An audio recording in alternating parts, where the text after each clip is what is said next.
And there we go. Sorry for the delay. I got stuck with other things. I realized that I forgot to do some general content creation things for the day because I was supposed to do clips and all that. I was like, okay, let me quickly push it. I've also got, while working on that, I was also doing some other things at the same time, which impaired all the stuff and made the entire work even longer. So yeah, I had to like really push the stream today to be able to get things done, because I tried to also keep on schedule with other things aside from this, and I realized that I forgot to do my clip, and I had to like quickly scramble around and get something from the previous stream, considering that I put the whole idea of, oh yeah, now I'm gonna do once every 2 days, I'm gonna schedule a clip for like the YouTube and TikTok side of things. But and then realizing that I put it off for yesterday to work on it, to say like, oh, I'm gonna work tomorrow on it, no worries, and then realize that I completely forgot about it. Yeah, that's just a shenanigans when it comes to procrastination. Just this kind of stuff happens. So yeah, I just I guess I just couldn't I just wanted to, I still wanted to keep myself to the schedule. So I was like, okay, I guess I'll just rush it now, have it done within my usual and all of that. So there we go. Also, a thing that I realized, because I noticed and I've seen it now in the activity feed, I am at a 50% way from my follower goal, which is actually surprising. And all of that, because to be fair, the follower goal that I put on Twitch, which is the 501, which I know it's ambitious considering that I started with way fucking less at the start of the year. Not even less. I think I was like within 100 or something like that. And I was like, let me put it like 500, and the goal was for like a yearly goal. For me, the follower goal is something that I'm kind of like setting myself for the year. And I said, why not? Let me put myself the ambitious goal of slightly over double, kind of go slightly over double the amount I've already obtained for the year. I know we are already in November, and I'm barely halfway. I'm not expecting to somehow reach the other 250 by by the end of the year, but at the very least I'm glad I reached that half amount. I think I was like 120 something last year or something. Forgot what was my goal before that, something like that. But yeah, I'm still gonna, even if we don't reach it, that goal is still gonna remain for next year, and depending on how fast we reach it next year, I might put a new one afterwards. But yeah, 250. Thanks a lot for being here, supporting and checking out my stuff and all that kind of thing. So I do appreciate it, and in whatever ways you are you want to support me outside of that, it's up to you. If you want to, Twitch has all the available things out there. There's also my coffee. If you want to do that, you have links, commands, all sorts of fun things, or even the throne one, which now I can once again, I guess, I can market it once more, because I'm no longer in any sort of stress to pay any debts or anything of the sort. So hey, if you want to help me out by having me buy some things that are first either stuff for my usual PC setup, or just things that I'm gonna probably cover on most likely gonna cover on stream, you have those on the throne as well. So you have ways, methods, things to do. That's sort of a shenanigans. But general shilling aside, that was kind of it. Also, like another thing, because I thought about it in the past 2 days, and I think I think once again I'm gonna revert to my schedule of a Monday Tuesday stream as being the usual, and then continuing to a Friday Saturday one. So that means that Wednesday and Thursday are free days, and Sundays as well. Although, depending on certain things, Sundays might still have some sort of content happening if I do some collabs or some other things of the sort. But on my side of things, Sunday won't necessarily have something. That is my plan so far. But anyways, that's kind of the idea. That's kind of the whole shtick for it, and what I'm kind of thinking on. And aside from that, so yeah, that's gonna be like a big shift. I don't know, for like retention's sake, I've noticed that some people are still like sticking around usually for the start of the week, because, you know, it's the start of the week. People, you know, are just out here to vibe, not really doing things necessarily, you know, too high activity that might not, you know, and prefer to like kind of either chill at home in some, or doing some other sort of like leisurely activity, and, you know, probably watch something or do something of the sorts. And hey, if you prefer to use my stream for those kind of things, you have it as a method for the Monday and Tuesday. Because then Wednesday, Thursday, things start to rack up. People are starting doing other things, you know, outside of the house and that sort of stuff, which is fine, which is understandable. People do that kind of thing, so that's completely okay.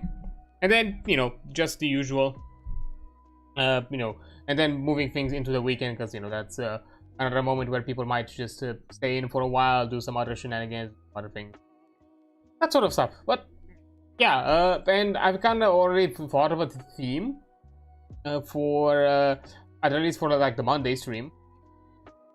I was kind of thinking maybe do something that I would like to call like the Monday grind, where we just chill out and play some sort of grindy-esque game that we kind of go through and play around and do all sorts of like fun stuff. Currently the plan is probably grinding things in Do a Night Abyss, because I realized like one of the things that probably, at least in my off time, that I probably want to kind of remove or minimize, so I can have more time in you know, more time for other things that I might want to do in my off time that are still, you know, leisurely engaging or something else of the sorts. Are you know, are these are activities that I could probably do on stream. And I realized that, hey, why not? I could do like a and, you know, something for like a Do a Night Abyss and anything of the sorts is it gets to a point where it gets grindy. It gets to the push where I have to farm for things, I have to do content and all that sort of fun stuff. And if I do like most of it or majority of it on stream, that means that for the rest of the week I don't necessarily have to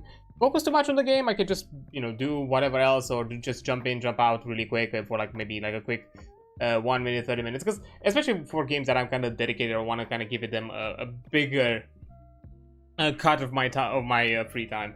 And doing on stream, that means that during that time that maybe I'm not doing that, I'm doing some other things, because technically during the free times I'm doing maybe some other creative or just fun purchase. So I decided like maybe putting some of my gaming habits as part of like the stream stuff might be fun. I know there's like also the new Honkai Star Rail update right now with the conclusion of Forest, and I'm debating when exactly to slot that in, because yes, we just got the update. I have not yet to jump into the game, and I'm still heavily debating if I'm gonna keep up with Honkai Star Rail or not for a while, because I don't know, I'm still kind of getting a feel that I'm putting my too many things on the table right now for me, and I might be losing focus, or just me, or just some other general things. And I realize that maybe I should just reprioritize some of my time, maybe leave let some of the other games behind. And I don't know, with Honkai Star Rail, I feel like I'm really behind with stuff,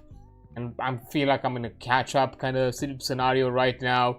I'm not sure if I want to keep up with it or not, even though I do enjoy the game. I do enjoy the storyline and all that. It's a lot of fun, but that's kind of thing. Beyond that, I'm not sure if I want to do anything else with it.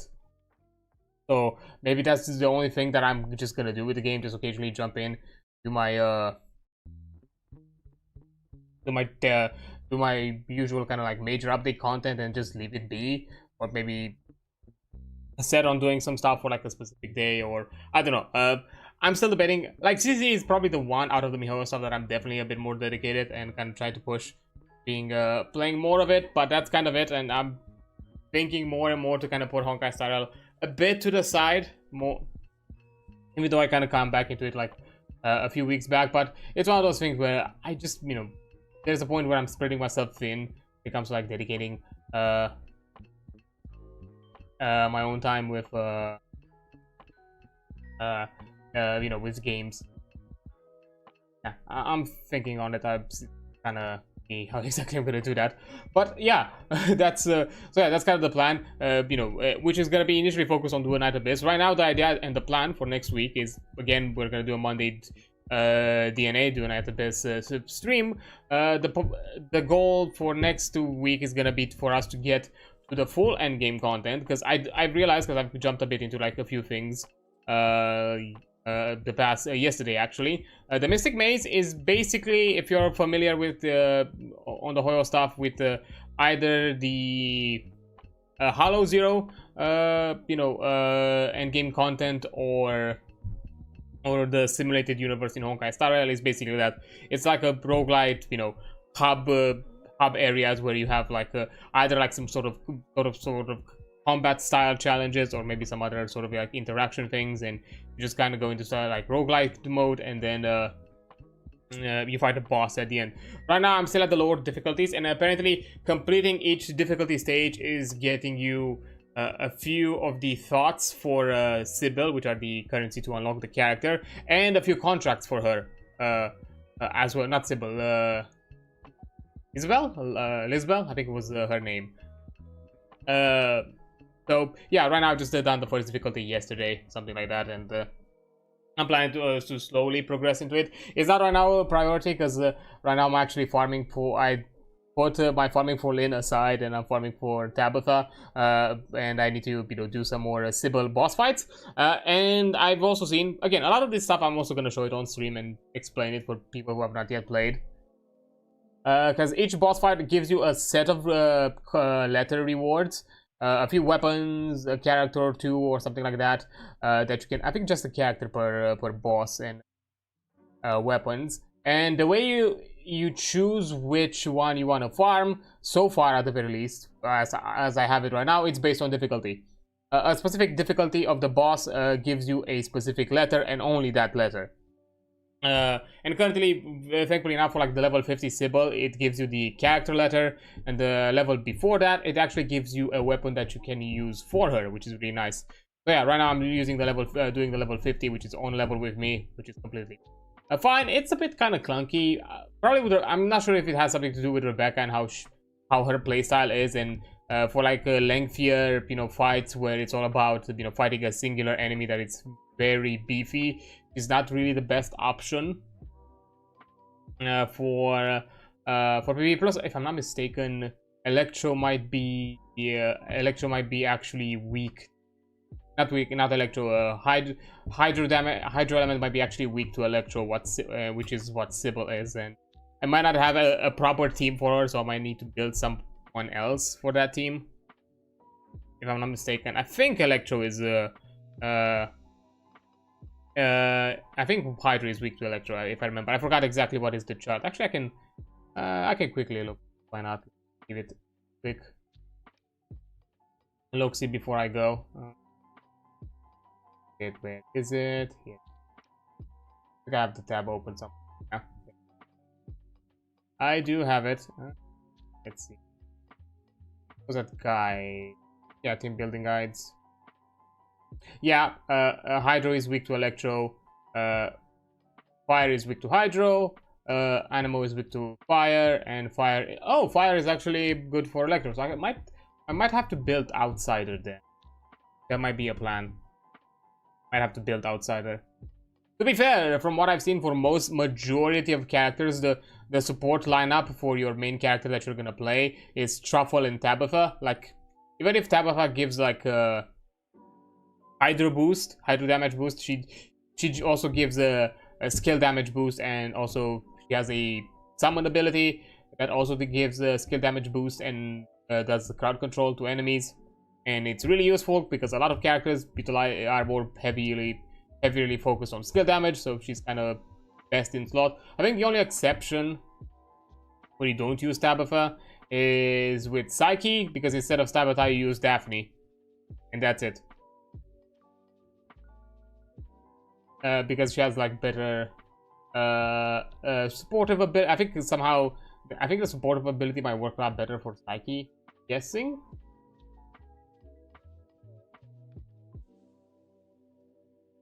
I think so. That might be.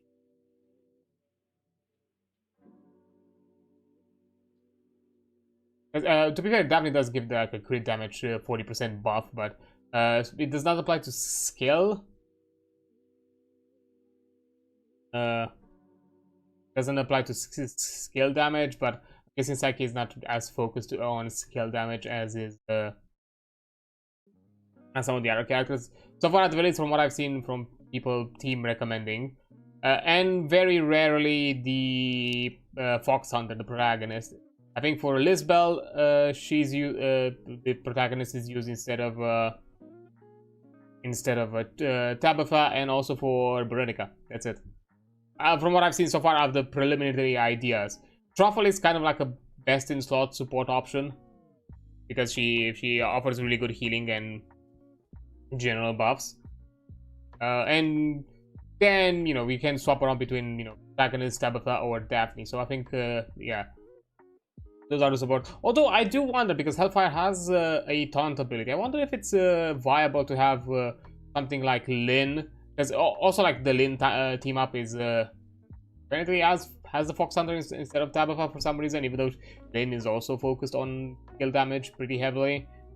But I do wonder if instead of putting Lyn, you put Hellfire and Truffle, because Hellfire has a taunt ability, and I wonder if taunt for a support character is a better idea. Like have someone take over the focus while you do all the hurt. That's something probably worth experimenting or worth trying out. So that's like another idea. But yeah, right now I'm just focusing on getting Tabitha because it's just gonna enhance my currently existing team with Rebecca, and then I'm gonna focus on and of course also getting all the things that I need for Tabitha, which is gonna be the sword, because the bow that would be also good for Tabitha, it's actually also good for Truffle, and Truffle is gonna use the bow for the support team when she's gonna be like support lineup. So I'm not gonna be focusing on her that much with and that one's when you get to level 45 with my account, which I'm not far. I'm like 43 right now. I'm just like a few farms away, which I'm probably gonna do tomorrow.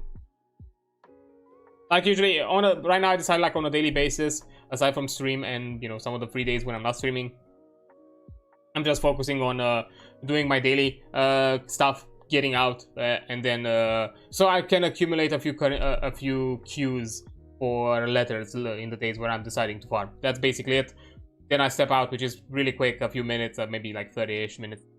But I choose to do for dailies because it's varied, and also you have quite a lot of options, because we've seen even in the game.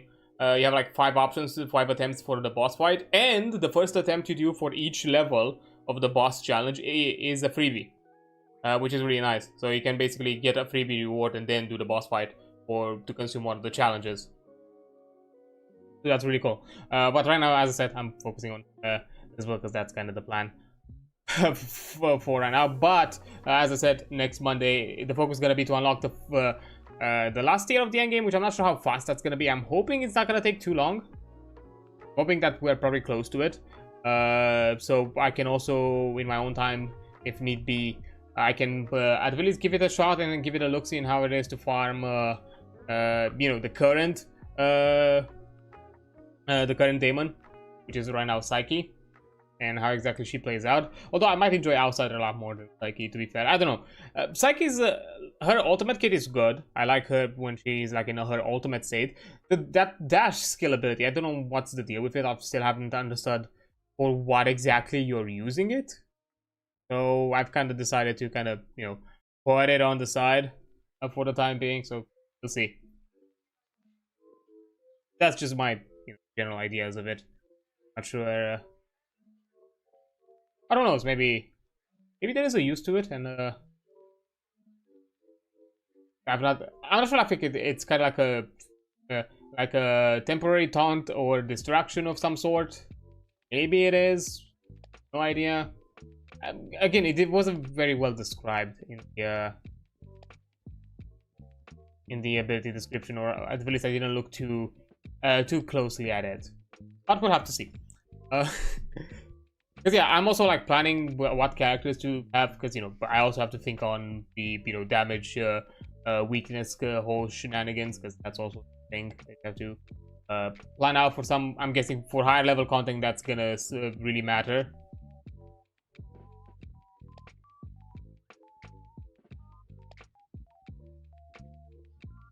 And so, okay, for example, one element has advantage over the other. It deals 400% more damage, 4 times the damage. while all other non-advantage elements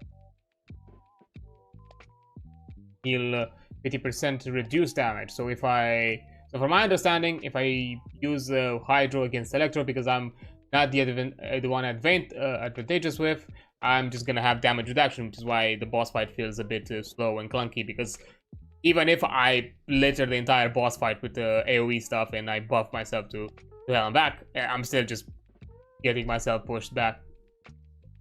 So it is crucial to build characters in each element in order to maximize DPS potential. And apparently Lumino Umbro, because they are like direct opposites and do not counter anything else, they basically do 400% to each other, but if you were to do it against any other element, it's 50%. So yeah, they both basically do double damage to each other, so it's a very kind of risk reward when you're in that kind of like setup. But if you want to use it against any other element, you're not gonna have a good time.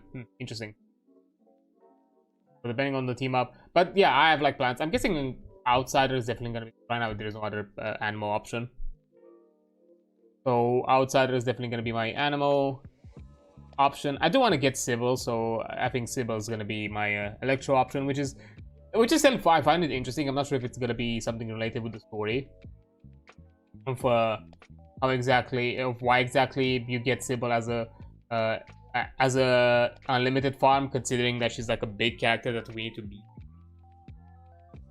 So yeah, but yeah, Sybil, I think I kind of want to look for my Electro. Fantasio, definitely. He kind of has my vibes and reminds me a bit of a Valkyrie from Warframe, so you know. So that's kind of the reason, and also needing Niffle for Lumino. And right now we already have a Hydro. Rebecca, I just need to finalize by getting Tabitha. Yeah, that might be the plan. But anyways, plans for other games, that's gonna be it. And then, you know, the rest of the week, even with the shift of schedule, it's gonna be the same. I'm still gonna do FF14, more indie things, tabletop RPG things, and I've also received an interesting suggestion for a tabletop to check out in the near future.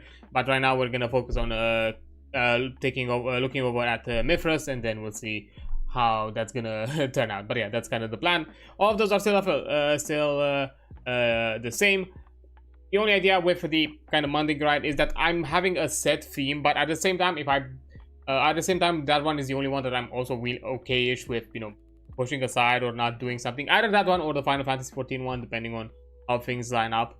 Those streams for the beginning of the week are two streams that I'm willing to like trade off one for the other, and one of them, if not even both, in case other stuff comes around during that time for us to check out. Because, you know, Final Fantasy didn't rush right now for me to complete anything, because I'm still in the trial account option version, so that's completely fine. And, you know, with grind, like, again, it's just something to kind of chill out and have something to do when I have no other plans of covering anything else. And yeah, that's kind of the idea. So I'm kind of thinking that probably to do it. We'll have to see. So yeah, it's just for me to kind of have my focus, my grind focus week to be on a stream, so that way I can take it a bit more chill. Of course, that's gonna be also when we're gonna reach to current content, or like, you know, with the completed content with DNA. And to be fair, also like a quick little hint and snippet, and that I think that I'm kind of planning or wanting to do probably in the near future, is that I'm also thinking on jumping into Warframe, because doing at the Biz kind of has also whet my appetite for getting back into Warframe. And maybe once we're dealing with all the story content and everything everything gets to current content for me on that game, we might also jump into Warframe and maybe do some like intermediary, like where 1 week we do DNA, 1 week we do Warframe. And the Warframe progression is probably going to be a bit slower because of that, because Warframe has a lot more content to catch up with. Because my idea for doing a stream with Warframe is to actually start from scratch, because I have like an account, but I don't know what's the deal with that account. I know there's like also a story in Warframe and all that. It's just I've been so sporadic with how I progressed with that game, and and it was like so all over the place that I kind of want to start it fresh. There's not much for me to lose, so I'm completely fine with it. And I don't, to be fair, because of how I played and how sporadic and people just, you know, and how I play with other friends, I don't know too well what I have to do. I don't have a good knowledge in that game, especially when it comes to like building warframes or anything of the sort. So, you know, that way starting back from scratch is an easier way for me to kind of pick up the pace and relearn the game. So that's kind of the plan and idea.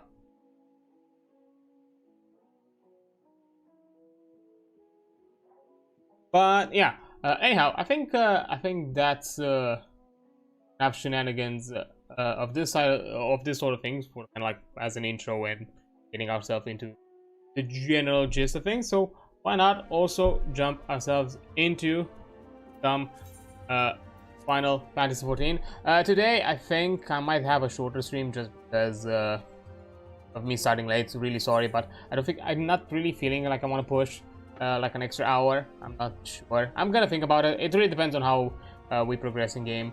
If I feel like I get to a good stopping point after like 4 hours, I might just stop then. That's gonna be it for today. So yeah, sorry about that. It's just because I kind of started late and things have been how they've been. But yeah, kind of as a quick catch up for those who have not out for like 2 streams in a row, we've just been doing postman duties for removal, and I think we might be at the end or conclusion of it all, because I think there's only one quest left, and after we get it, we might actually be able to go back to Modona and do all the other quests that were left out there for us to complete that we have not done yet. And this has been a lengthy mini quest line that I've not expected to be so long. So yeah, the little post Moogle that could, because I'm suspecting that, you know, I'm getting a post Moogle cap. I'm guessing this might, it's either gonna be another shenanigans of, or you know, this is another tier of progression, or if not, this is actually gonna be the conclusion. We'll have to see. So I guess let's go. Well, if it isn't my favorite whipping girl, I mean my most promising pupil, you couldn't have picked a better time to pay a visit, Kupo. 2 of my post-Moogles in training are set to embark on their first assignment. While they have completed a thorough training session administered by yours truly, the sensitive and sympathetic superior, that's me, is ever concerned for his subordinate's safety. Oh, how considerate of you. I have here in my paws a veritable compendium of choice counsel for the aspiring post-Moogle.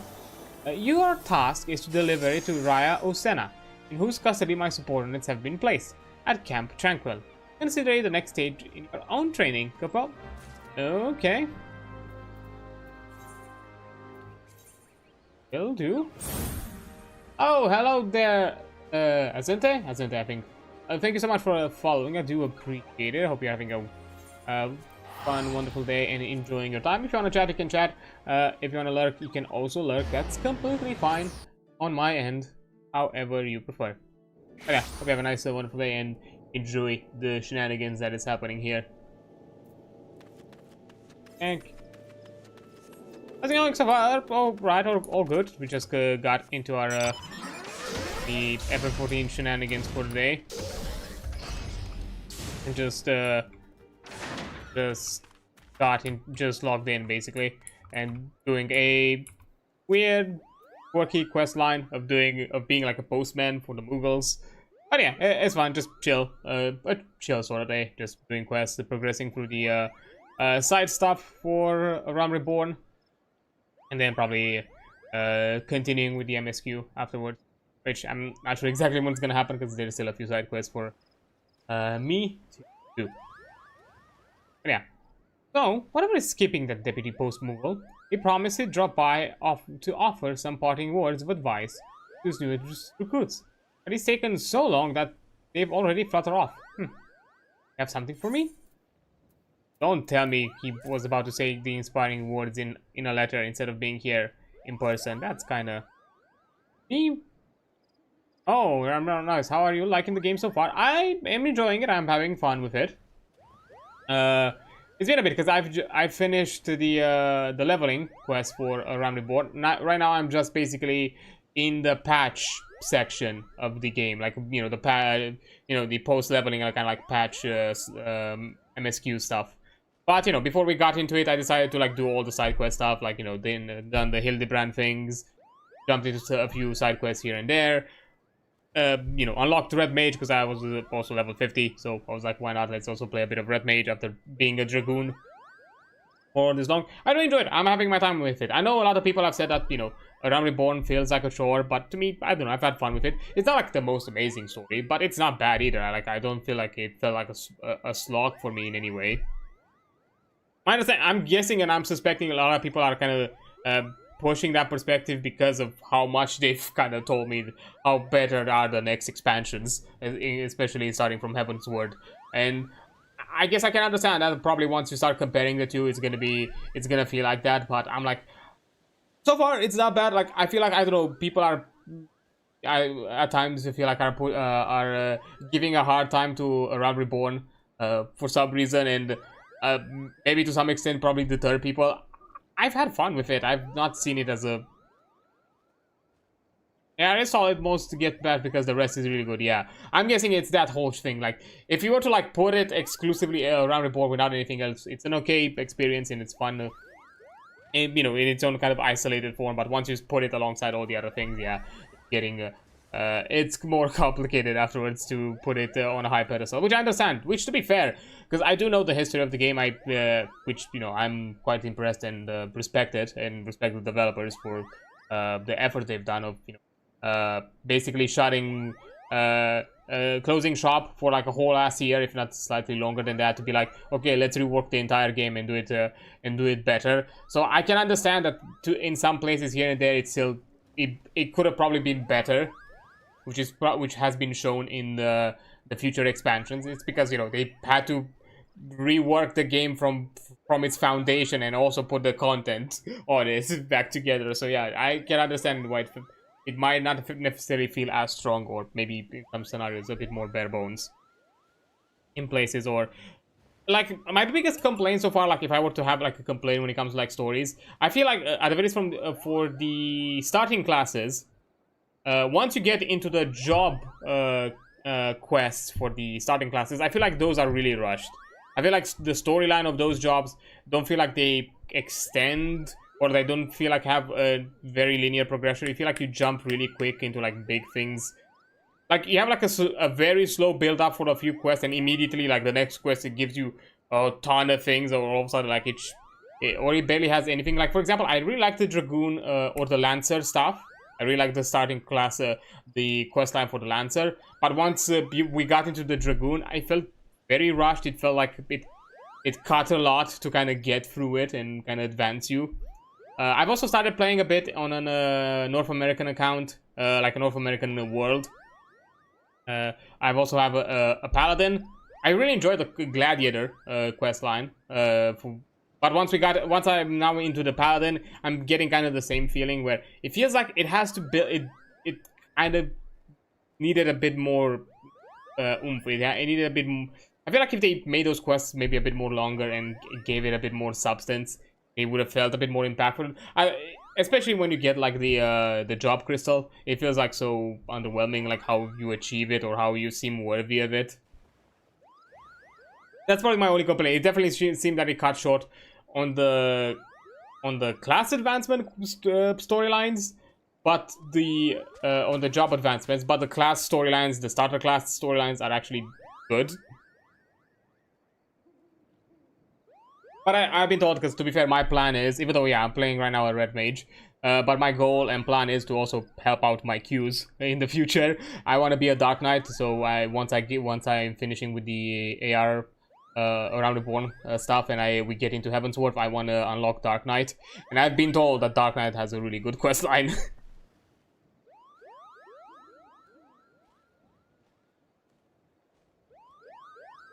Because, you know, I want to tank just to make my queue easier. As I said, I played a bit of Paladin on a North American account. I'm a bit behind in quest stuff, because this is the main account, my European one. I'm kind of pushing onwards. Yeah, the quest line is fantastic. Yeah, I've heard that a lot from other people, so yeah, I'm excited with it. You know, and also I wanted to be the Dark Knight because of themes, because, you know, blood themes, vampiric, all that kind of thing. It kind of felt on theme with me, so I wanted to. I feel like that's the best option to have as my go-to. I've leveled Dark Knight purely to play through it, and it was worth it. Yeah, my plan is for me to actually have that as kind of the main job for me to go through the entire storyline of what I have so far of the starter account. Because I'm still on the trial. Yeah, it was rough out there. We'll see when I'll be able to get the other expansions. Because I do want to get up to, you know, at the very least up to Endwalker. You know, if not even current content. But at the very least, go through the entire saga at some point. But right now, I'm just doing the trial, and we'll see by the time I'm done with the trial how things progress. If I'm able to actually get into the expansion and keep up a sub. But to be fair, even right now, like this is what my 22nd stream of Final Fantasy, and I've only focused on advancing through Realm Reborn and doing side quests. Like that's all I've done, side quests or MSQ, and that's still like 20 or so.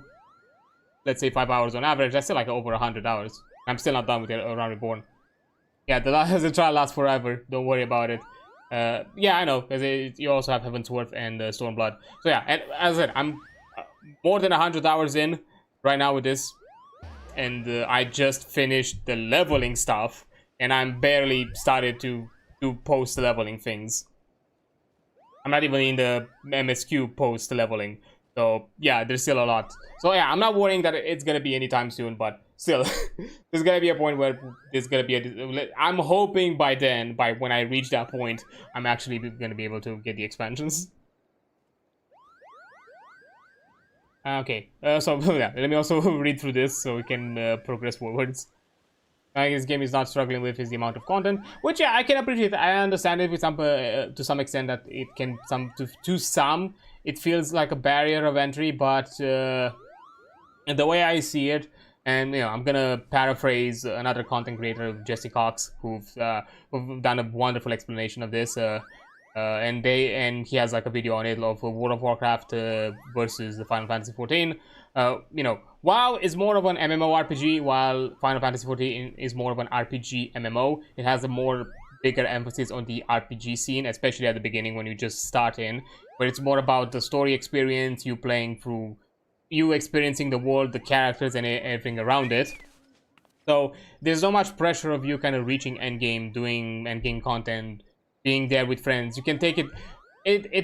It's kind of built with the. If you go with it with the mindset that you're playing an RPG, like a single player RPG, I think like for a lot of people would be more willing to jump through it because there's no pressure. You just go in, experience the story, get out, come back, especially if you're still in a trial. Like, my recommendations, honestly, is go do the trial, and once you're done with the trial, because you have no pressure of, you know, commitment with the trial account, and then after that, jump in and, you know, make the decision if you want to continue.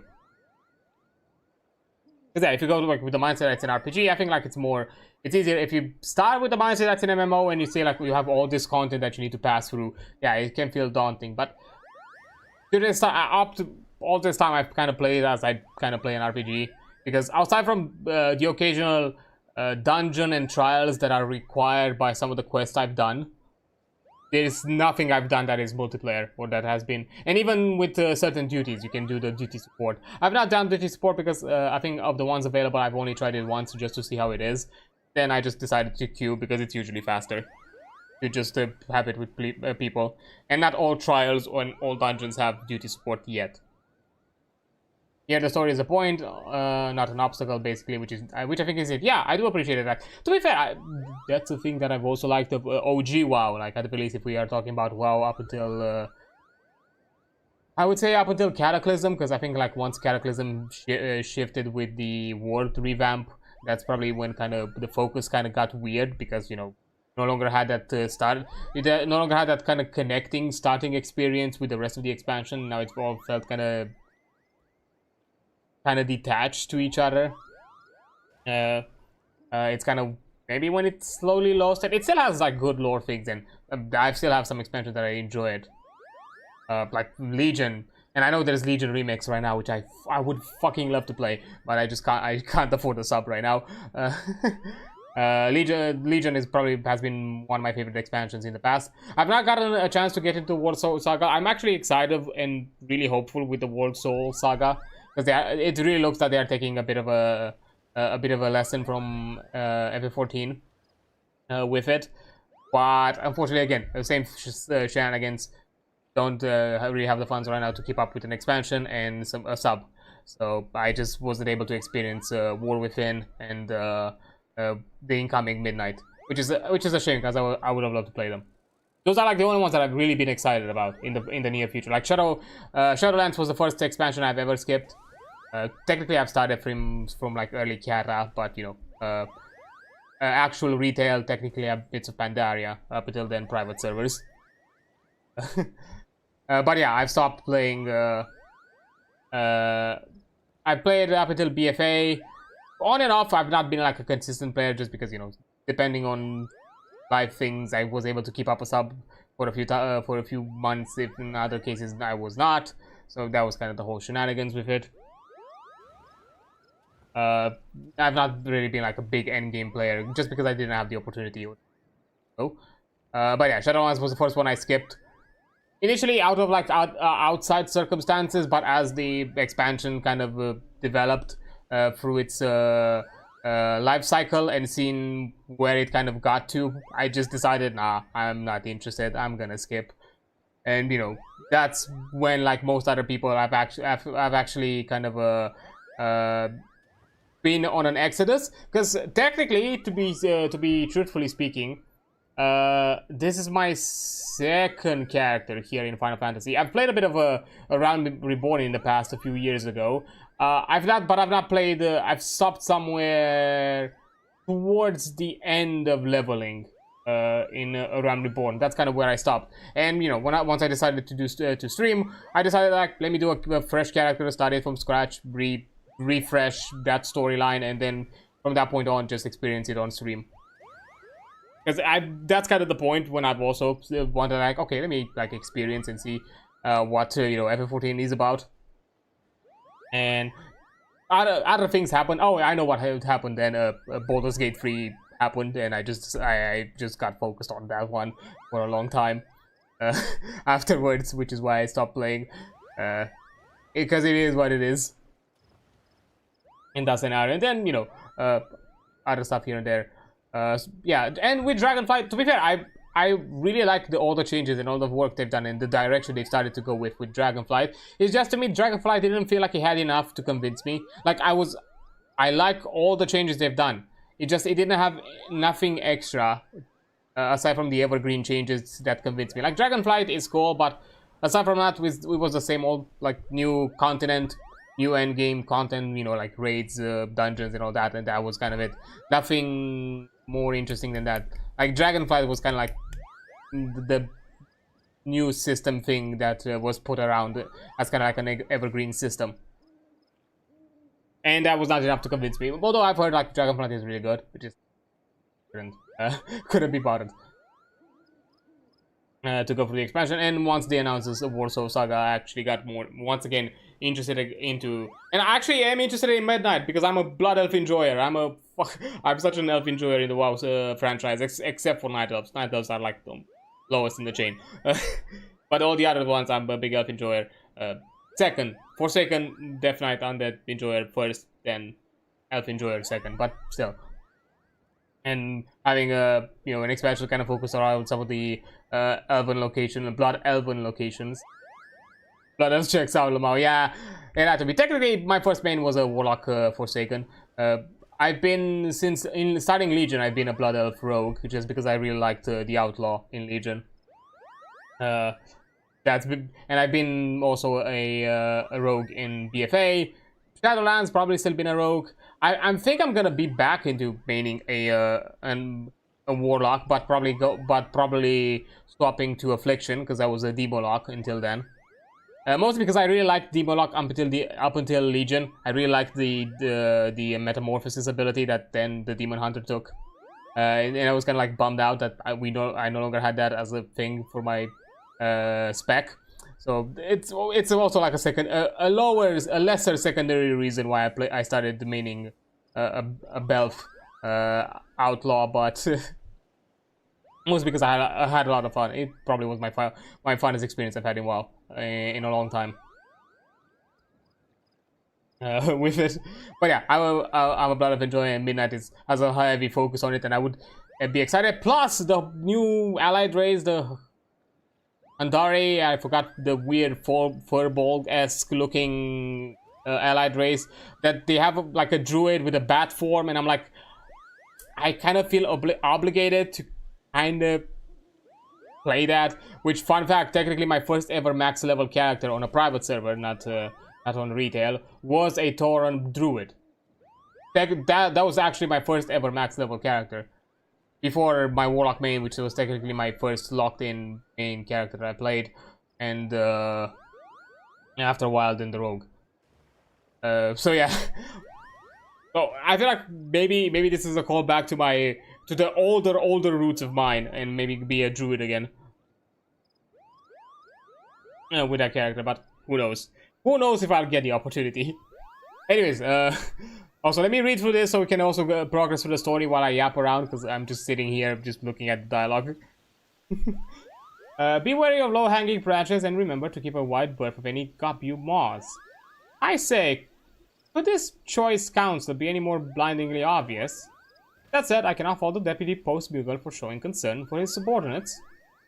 After all, 'twas his own injury that pressed the two tyros into active service so far ahead of schedule. Sadly, I fear that it will be some time still before his wings are fit for duty. Oh, means that we're gonna do more of this. Aru believes that he has insight as to how a suitable remedy might be formulated, but the process will require the service of a first-rate alchemist. Meanwhile, I have a wet behind-the-ears Mughals wandering aimlessly across the realms. I would like nothing more than to see them succeed at their charges, that they might inspire a new generation of aspiring post-Mughals. Yet I have my doubts that they will do so if left to their own devices. I will have you accompany them I'll have accompanied them myself, but I fear my duties at Sitzir leave me a little time to play chaperone. But should be willing to see them safely to their destination in my stead. First Mughal flew off in the direction of Quarry Mill, though he does not want for enthusiasm. He's easily frightened by unfamiliar sights and sounds. To find him, you should, in such a state, pray rally his strength and let him know what stands behind him. Okay. Let's go to Quarry Mill. I'm gonna TP because I'm lazy.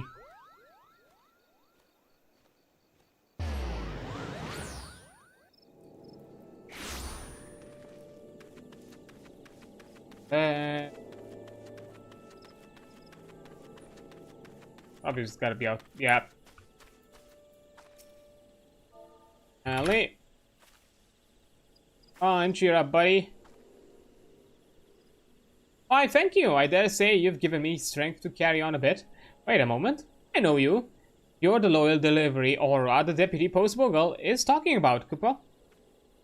You came all this way to watch over me. I thank you truly, deeply, from the bottom of my little Mughal heart. You're truly a shining example to delivery Mughals everywhere. Oh, to think the other day I might be... that one day I might be a full-fledged carrier like you and the deputy post-Mughal. Why, it would be a dream come true, Kupo. But how can I hope to reach such heights by standing here fluttering in circles? Now, I must deliver this letter safely to Bhaskaran, just as the deputy post-Mughal instructed. And let me just state for the record that no matter what Raya might have told you, I am not intimidated by this task. Not in the slightest. Well, off I go. Alright. See if that's the case. Considering that I have to cheer you on, I'm not sure you're that...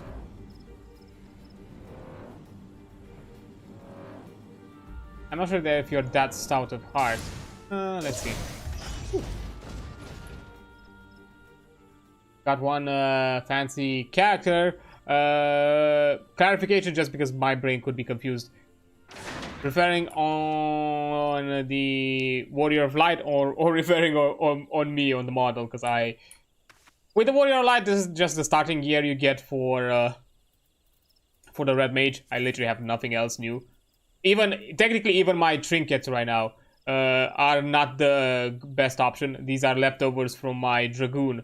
I've not really farmed trinkets for the Red Mage, so some of the stats are not correct. Like this is still for the Red Mage, not for the Red Mage, for the Dragoon. This one is still for the Dragoon. This one is still for the Dragoon. So yeah, I still need to replace these. I think not the ring. Oh no, I think no, the neck piece is not the neck piece. No, this ring was the only one. These are not my best option. I was talking about a warrior, but honestly, both. I do appreciate the things a lot. I did put a bit of both. But I don't know, this is the starting gear for the Red Mage. Although it's very in theme. That's kind of one of the reasons why Red Mage was one of the options of jobs that I want to play. I know I'm still saying classes, force of habit. She's very on theme. You know, exposed chest, you know, red suited, all that shenanigans. You know, melee and magics at the same time, that kind of stuff. It's the theme. Oh. Here. I'm gonna probably do like glamoring and all that shenanigans in once probably we're reaching either when we're finishing the trial and I'm at a point where I just have nothing else to do and just advance my character or just farm or do other shenanigans, because even probably once I reach Stormblood I could just do other things within the confinement of those expansions. So maybe then we can do some glamour stuff or some other progression, side progression in that scenario. But until then, I'm just gonna go with whatever I find. I'm glad not to put a full set at the moment, I cannot lie. Yeah, to be fair, I am obsessed with transmogs and glams and all that. That's kind of my shenanigans. Like in WoW, I have to have my transmog. I have to have a transmog in WoW. Like that's one of my main obsessions. So this is definitely gonna be the same here. And I'm excited that they have announced recently in a patch, for like a future patch in the expansion, you're gonna be allowed to glam any sort of armor for any job.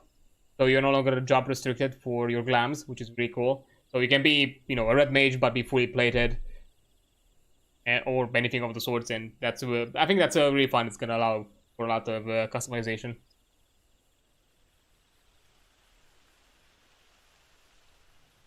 Yes, that's exactly what I need to hear. You're exactly right. I can do anything, but if I put my palm to, well, perhaps you're wondering why one as fearful and altering as myself doesn't just leave the stressful life of a carrier behind. But you see, what I truly wish to leave behind is my own miserable lack of courage. I remember the day like it was yesterday. My dear brother lay wounded, struck in the wing by a particularly savage stropper, and yet I could not do nothing but quake and quiver beside him. It was the deputy post Bungle who, much to our fortune, was in the vicinity on a delivery assignment, who carried my brother to Camp Tranquil, where Arun attended to his injuries. Say it's our turn. We shall do our duty and help post Bungle in his time of need, as he did for us. And after all you have done for me, it would mean ever so much if you could drop by to witness the moment. I will await you at Boscaron's Droppers. Well, yeah, will do. And yeah, also Red Eyes. Well, to be fair, the intent with the design here is to kind of copy a work in progress design of my actual model that I have, which is why she's a bit more. Which is why I went with Aura, which is a bit more draconic, and it's a bit more red-headed than I am currently with the model. It was kind of under the intent of this is technically an idea of to represent an alt model that I have in the works. Which is also why I went with the femme option, just because it's the most androgynous option between the two aura. The male aura is too much of a fucking unit of a mask-looking individual to have fitted the concept. So I thought like the femme option better. That was kind of like the intent. Okay, before I continue to chat and make a conversation here with the Moogle, I'll take a quick break because an ad is about to hit us, I think in a few seconds. I got more row, yeah, fair enough. So yeah, I'll be right back after the ad. Okay, there we go. Let's continue and see how this Moogle is doing.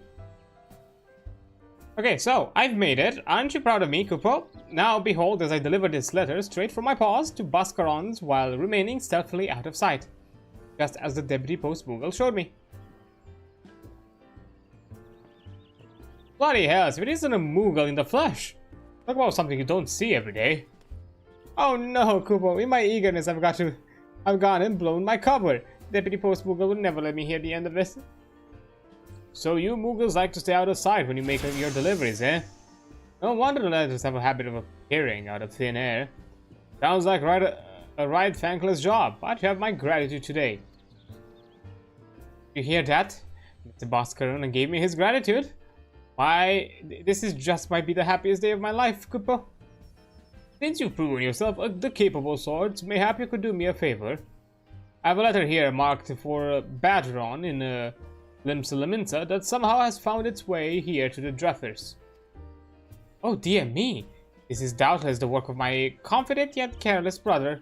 Two of us, you see, have taken over deliveries in the Shroud, while the deputy post Moogle rests his wounded wings. Oh, pray forgive us for our failings, Kupo.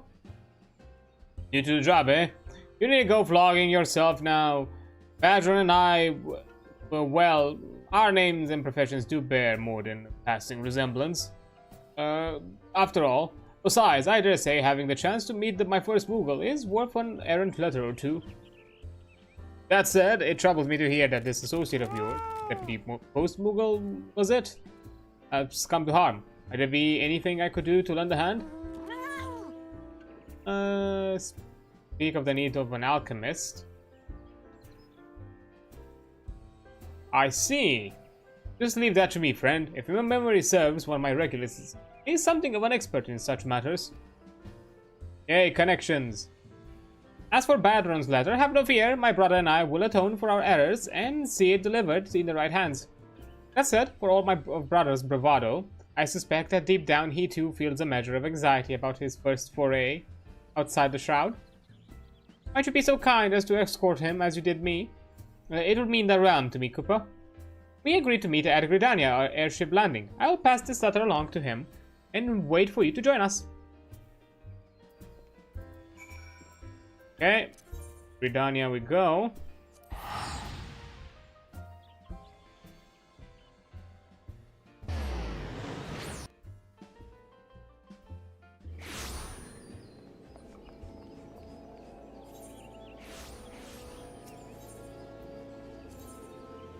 And keep landing.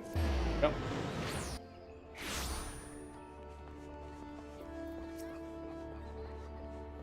So, you're the Deputy Post Moogle's prized pupil, eh?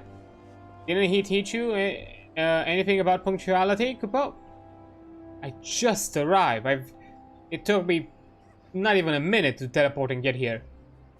I don't know what my little brother told you, but I've trained my whole life for this. This might be my first time out of the Shroud, but if anyone's up to the task, it's me. Kupo. Please, brother, if you got yourself hurt again, I simply couldn't live with myself. Pray let this adventure accompany you, just for safety's sake, Kupo. What a worry word. Look, just because you can fly more than 2 forms without getting the quivers, it doesn't mean that your brother is in need of a chaperone. That's what you said last time, when you almost got yourself swallowed by that slavering strapper. Why, if the Deputy Post Moogle hadn't wandered at that precise moment? That was then, this is now. Kupo, I've put the 2 ponzes of pure muscles and poured over every map of Eorzea to prepare myself for this task. The last thing I need is some glorified sellsword holding my paw. You know, we're in the same profession. You're technically insulting a superior. Now, enough chit-chat. I have an airship to board. If you want to see how a real delivery Moogle does his duty, feel free to tag along. Or don't. It's your loss, not mine. Kupo, baka.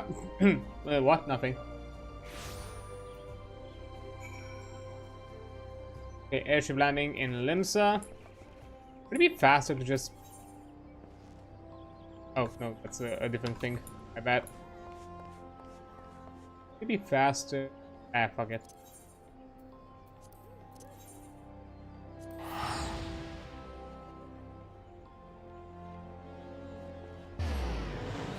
I think it's the same shenanigans.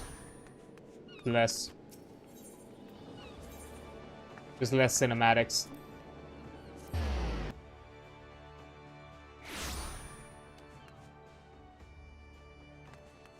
Ah, there it is. So, this is Lim Salaminsa. Everything here is so big and boisterous. The smell of the sea is sending needles up my nose. Nervous? Me? Patiently preposterous, Kupo. Patently. Oh, not patiently. Patently preposterous, Kupo. I was born for this assignment. Did you not notice the aplomb with which I handled my maiden airship voyage? Huh. Kupo? But no, a buccaneer's den like this is no place for the ordinary Moogle. With the deputy post Moogle out of commission, the people of Limsa are lucky indeed that I'm here to shoulder the slack. Speaking of which, I believe I have a letter to deliver. If you care to learn a thing or two, come to join me at the Drowning Wench. But you'll want to move fast, I'm a busy Moogle. Kupo. Okay. Whatever you say, buddy. Wench.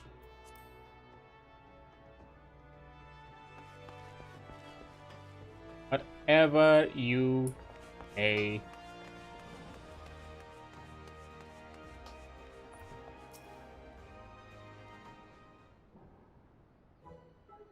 See, what have we? What took you so long? Took a wrong turn at the Octant? Good thing I'm the one in charge of this assignment. Okay, just take a chill pill, take a bit, humble yourself a bit. You're kind of pushing it. Why I haven't delivered the letter yet? Well, it's not because I'm scared of that burly bearded gentleman over there, that's for certain. I just wanted to give you a chance to witness my mastery in motion. Now watch me deliver this letter, all discreet-like. Bugger me with a broadsword. Which one of you sniveling sops set your wind-up Moogle loose in my establishment? Wind up? Are you blind or just balmy? I'm a living, breathing Moogle, not some glorified child stories. Oh, there goes my cover. Are me eyes and ears to be believed? A God's honest Moogle, hear me in the wench. A letter, I thank you, my furry little friend. But strap me at to the mast if this ain't a rare pleasure indeed. I've heard many a rumor about your kind, but I always reckoned you weren't too keen on letting yourself be seen. But of course, I simply thought at this momentous occasion, my first foray to your fine nation, I would take the opportunity to personally introduce myself. I'm sure that's what Deputy Post Moogle, bless his wounded wings, would have wanted. Surely, Moogles are silly, yes, they are indeed. Such weird little creatures. Are they like are they like cats with wings? Like guinea pigs with wings? Not sure like what creature they should represent that have like bat wings. Some sort of like critter or rodent, I think. Maybe? What's that you say? One of your mates hurting, is he? Men in my line of work tend to know a little something about everything. If there's anything you might need of me, say the word. Speak of the medicine. You already asked about the alchemist. I reckon one of me regulars might just know a thing or two about that sort of business. I'll send word if I dig anything up. And with that, I'd best get your back to pouring grog for one of the customer conks you in the hand with an empty flagon. They're also invisible unless they want to be seen, unless you have the echo. I know that that aspect that, you know, they are technically unseen, but we have seen them from the very beginning because we have been blessed with the echo. And it's something kind of rare, and they just like to do shenanigans while invisible.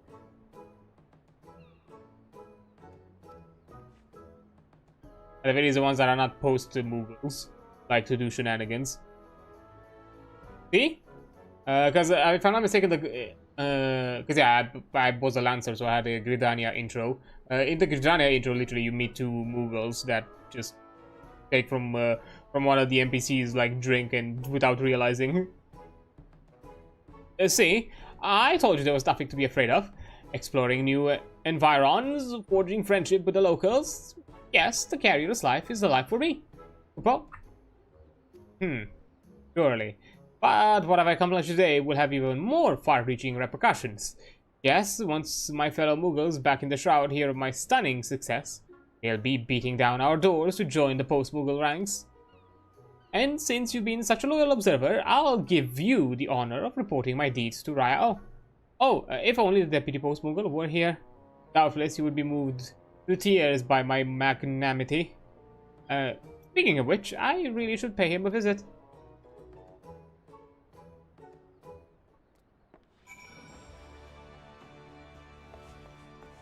Yeah, you should.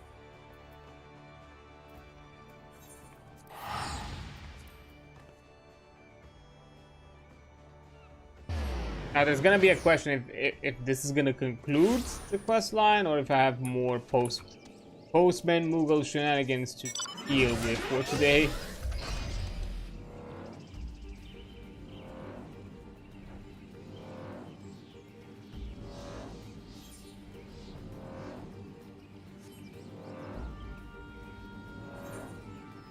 I've been to the Sanctum of 12. Oh, I've been in the past. I remember now. Yes.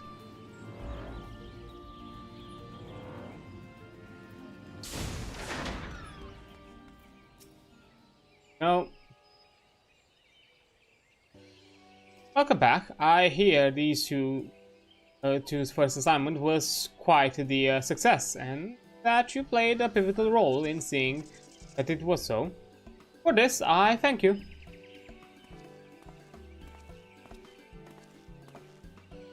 Well, look who came here. I must offer my gratitude as well, knowing that the two younglings were in capable hands allowed me to focus my mind on the Deputy Post Mughal's treatment. Oh, but I thought for a second there I was reading his dialogue, but no, it's him. With which I made a considerable progress. At first, the mere thought of an adventurer accompanying on my assignment annoyed me to no end, but now, I say the more the merrier, Kupo. With word of your success spreading throughout the 12's aspiring delivery Mughals are signing up in droves. Why, the ranks have burgeoned such that we could assign 2 Mughals to each task if we so choose. And judging by recent events, that might be very well wise. Heartening tidings, indeed. I dare say that the Deputy Post Mughal may rest and recuperate for as long as he desires. I might even suggest an early retirement. Retirement? Gods forbid, I'm still a Post Mughal in my prime, Cooper. The mere thought of hanging up the letter sack for good, why, wherever could I derive pleasure and meaning from my meager existence? I most assuredly agree, Cooper. The sheer joy of seeing satisfied faces after a job well done instilled me with newfound energy and enthusiasm. After all my superior has done for me, I could not bear to see him deprived of this most splendid sensation. Intriguing. Thus far, I have concentrated my efforts on physical remedies, but perhaps lightening the post-Mughal spirit might serve to speed the recovery process. At the very least, it's an avenue worth exploring. You just may be onto something there, dear brother. So, I can resume my duties once I've healed? No more talk of putting me out to pastures, Kappa? If that's what your true desire, how can I deny it of you? I only ask that you take care not to overexert yourself. By the 12. To think that I'd ever see a Mughal who truly lives for his work, and with all the younglings eager to follow in his footsteps, to be able to manage without imposing an adventurer for a while. Just leave it to us. My brother and I understand the significance and satisfaction of our job more than ever. We won't let you down, Kupo. Now that's the spirit, Kupo, and all thanks to you, my artful assistant. But no, you have proven to be far more than just a helping hand. You have heard the respects of the young ones, and mine as well. Adreansulph, By the powers vested in me as Deputy Post Moogle, I hereby name you a full-fledged letter carrier. The honor is typically reserved for Moogles, but I am happy to make an exception in your case, Kupo. While I would love to give you your next assignment, the young ones are in more immediate need of training. But don't let your skills wane, for there is no telling when we will call on you again, Kupo. Yay, I'm a postman.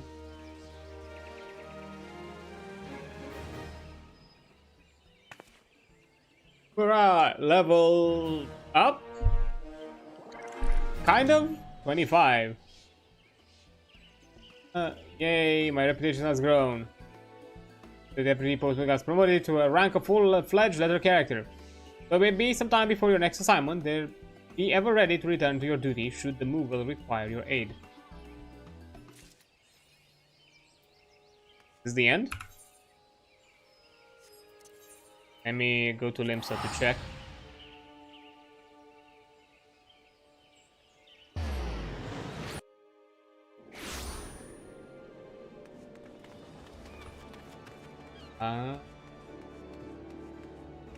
Here's. Oh. I think I'm officially.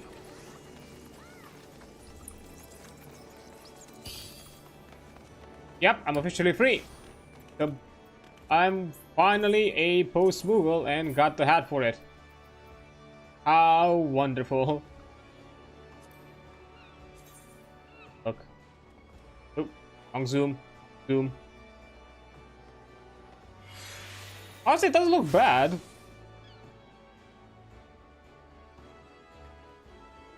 Respectable. Future glam potential. If I'll ever get into an RP FS, I guess I'll have the beginnings of a letter carrier. But oh well. Well then let's go. At FSFC Free Company, my bad. Yeah, the true endgame glam. I mean, yeah, the true endgame glam, housing, and in many scenarios roleplay. Because I've seen it's a big community when it comes to like endgame roleplaying with, you know, like to a level that I've not even seen in WoW or other, like maybe some other MMOs, but not to the MMOs I'm used to. I've seen like some insane things that are organized for like, you know, role plays or get-togethers or hangouts or that kind of stuff. Yeah, housing is definitely not one that's going to be a priority anytime soon for me, because I've heard and I've looked a bit into it through YouTube and all that, like what it means to own a house, and that's a pain in the fucking ass. I'll be honest.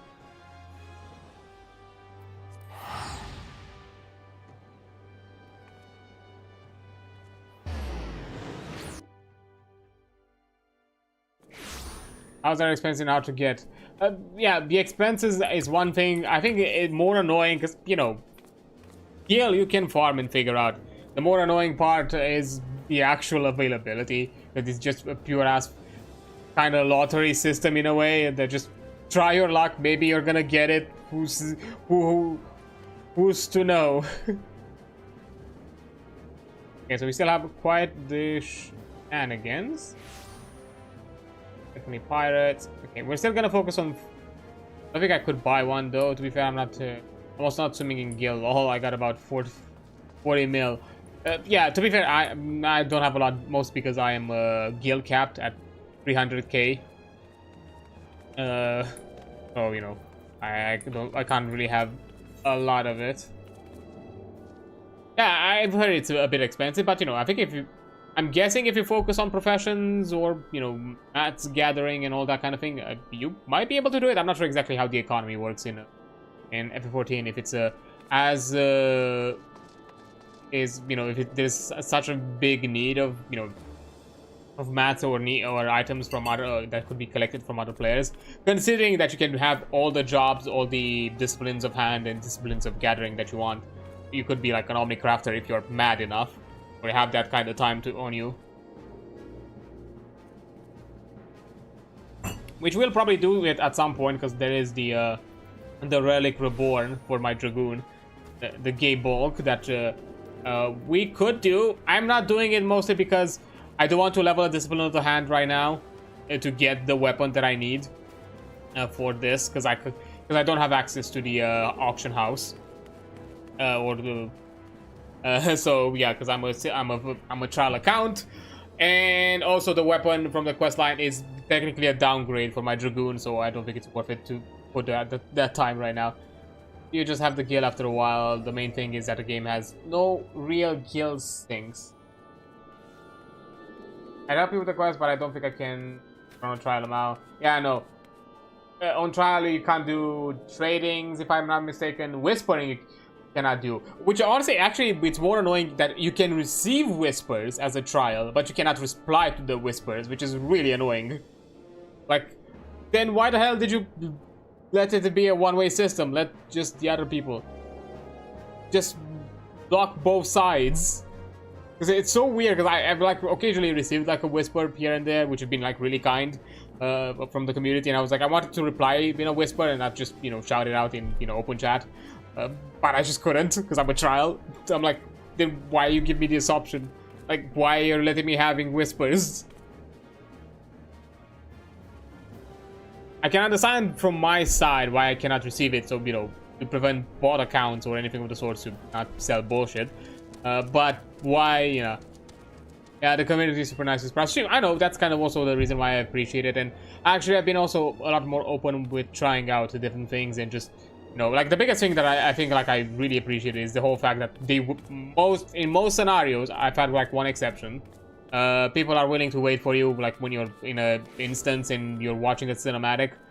And all that, because again, I've done only one duty support, and I've only done it because at the time I was playing was really late, and the queue were basically eternal, and I was a DPS, so no chances for me. So I decided, like, okay, let me see how a duty support plays out. But after that, I just queued for all the dungeons and trials, and every time people have waited on me to just watch the cinematics and all that. Nobody has oh, there was like one exception for the Garuda trial. Like, somebody was a bit insistent of me skipping, but I just ignored it, and everything was fine after that. And aside from that, the thing that I appreciate that people, you know, are... Because, for example, I've started more recently kind of getting into tanking, at the very least when it comes to MMOs. In any other game, I'm a support type player. Like, I play tank, I play healer, I play those kind of roles. MMOs have been kind of the only space where I've not been playing those more higher required roles, or not necessarily higher skill, but, you know, more specialized roles, just because of how the community in some MMOs is. Specifically, I've had a lot of experience in dungeon queuing and sometimes raid queuing in WoW, which is not at all new player friendly when it comes to how the players act. I've had many experiences like that I've seen secondhand of how the bullshit that, you know, tanks deal and healers, and at times even, you know, just trying to defend them, you're then also all of a sudden thrown in that bullshit with them.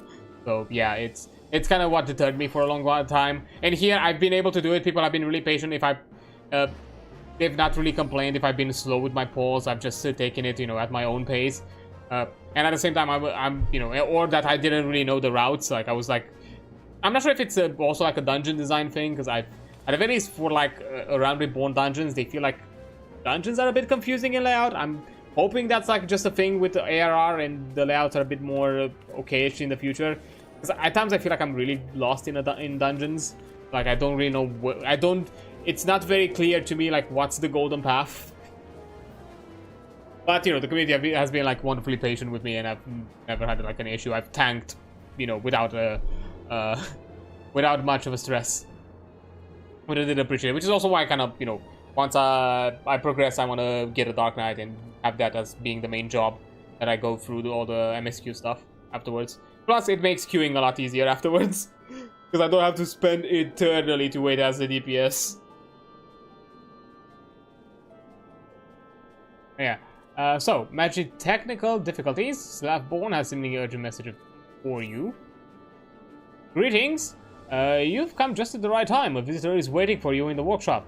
A friend of Sid, it seems.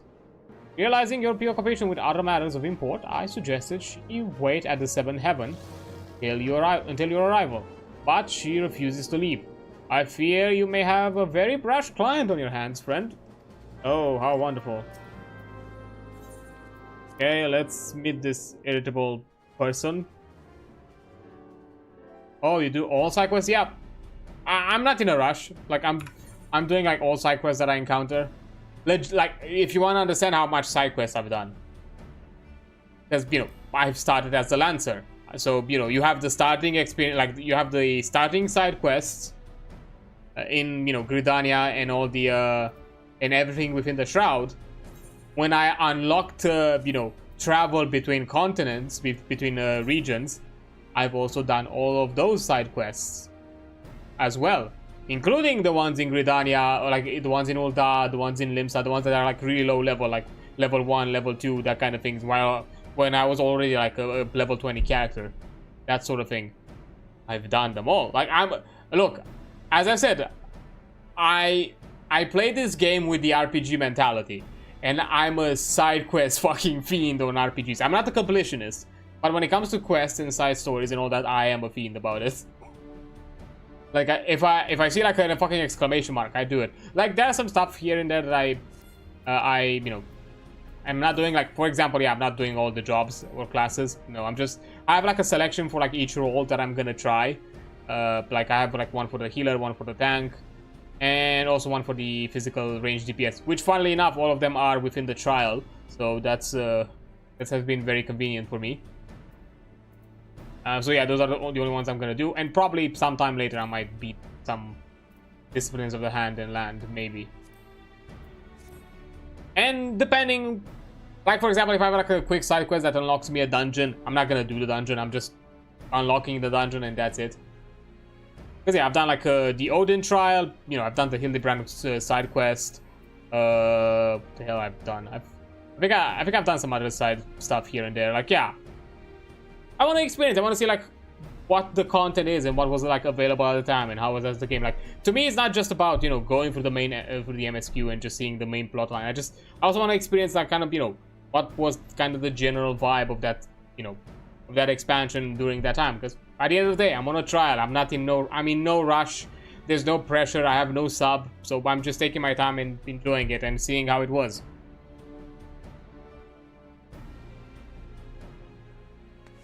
And right now, because literally I've done everything, the only thing left for me is what you've seen here in Mordona. Yeah. Like, this is kind of all that I'm planning to look at, because anything else within the other regions I've done already, if I'm not mistaken. And then after that, I'm going back to the MSQ.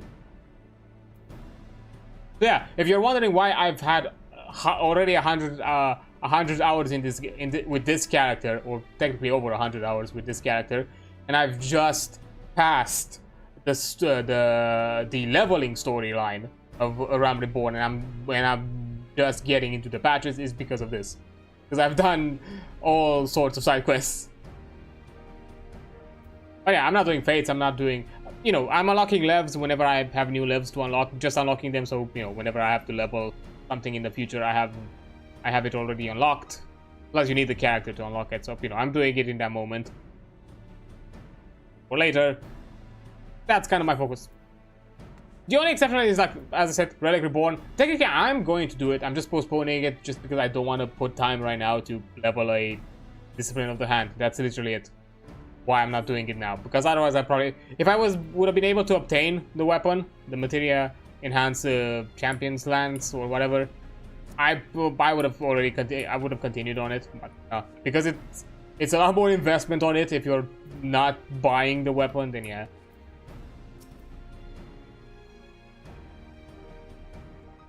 So, Jesse. So, you're myself, eh? Took you long enough. The name's Jesse. Jesse. Jeffy. Deputy President of Garlond Ironworks. Oh, I see. Deputy President.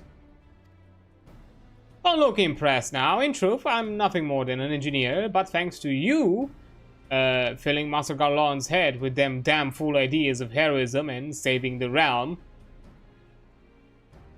there's no one else around to fill his golden breeches.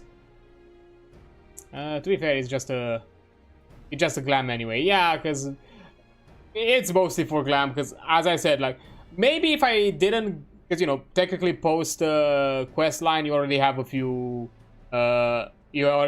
tomes to get a weapon upgrade, and it's significant, and that's the weapon I have right now, and it's a significantly better upgrade than the weapon.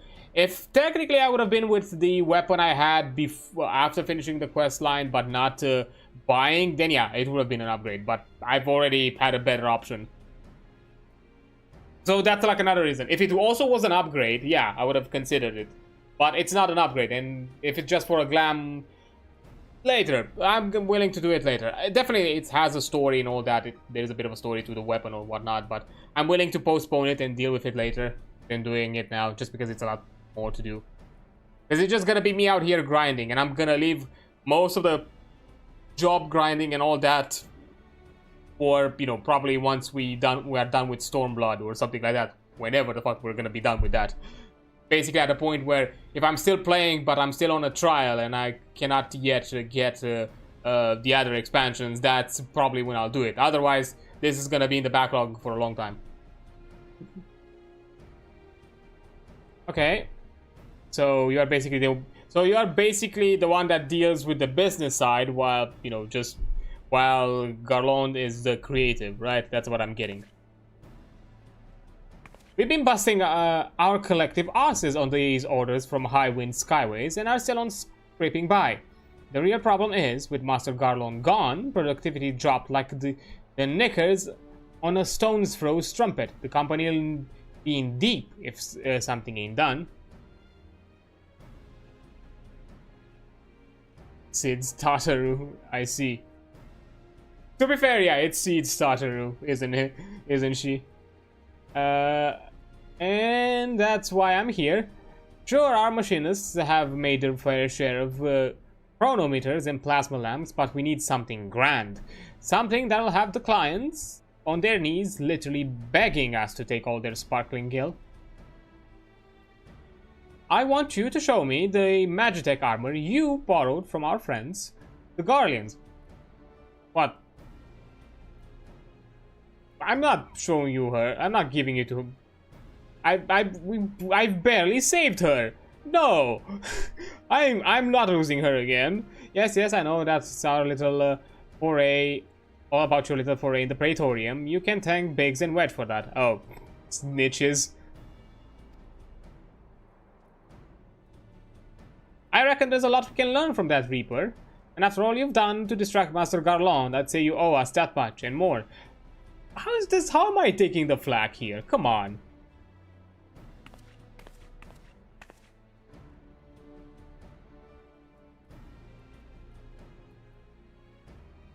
It's amazing. Do you even know what do you have here? This is that ceruleum engine. I've never heard anything so sweet. Ah, the severed mechanism should be... Wait, a mammoth core? Why did I think of that? They're so easy to come by. Mass production would be easy as stealing candy from a baby. Or cores from a mammoth. But what in the seven bloody hells have you done to cannon for a converge modulator? Weren't it out firing rounds after slaying some family of rabbit squirrels, no doubt? It's a wonder the whole suit isn't a steaming pile of molten slag. Such a waste. Hey, don't insult Missy. How dare you? What in the builder's name are you looking at? You need something to fix your prying eyes?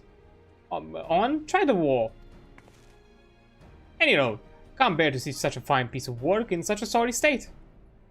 I'll patch her up at the best I can, but you'll need to gather the parts needed for the job.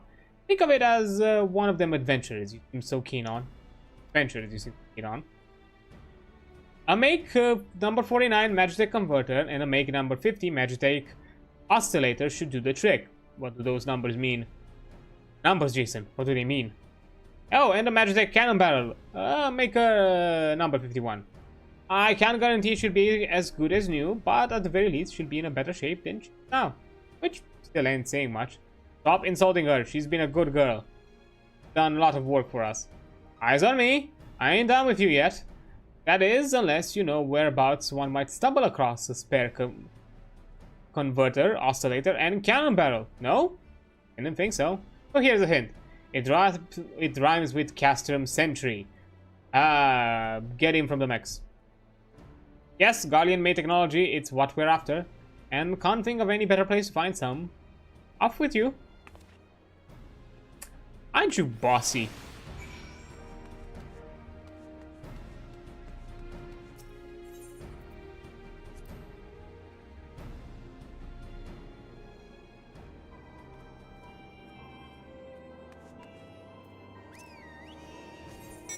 Okay, do I have... Oh, okay. That should be fine. Yeah, plot hole. I'm technically still using to attack the Guardian Empire. I need stuff to fix my car. Yeah, it's basically like, yeah, just go to that you know, to that gang over there and just steal a catalytic converter or something. That's just, it's gonna be fine. Don't worry about it.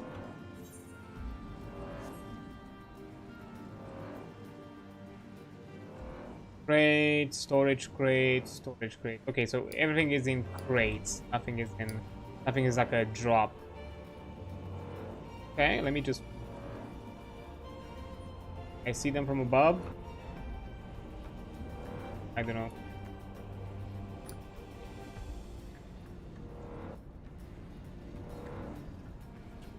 Sure what exactly I'm looking for. Because like these look like storage thingies, but I'm not sure if they are storage thingies.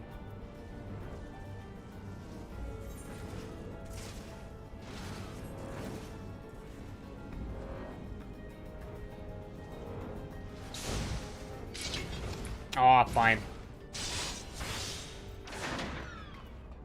Yes, we're gonna fight.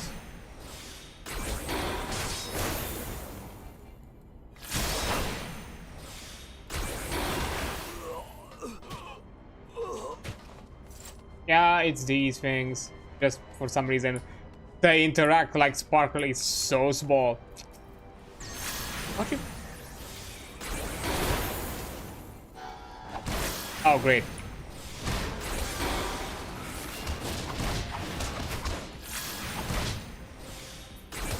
Eat.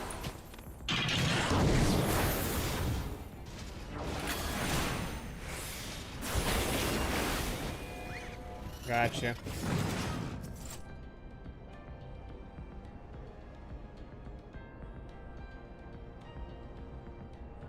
And anything good? Okay, got the barrel.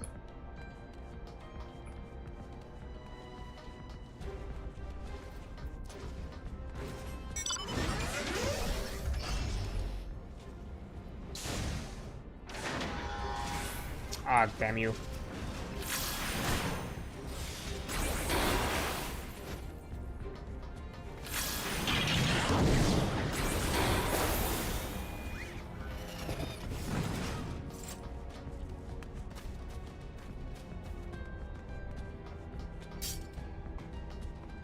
Oh, wait.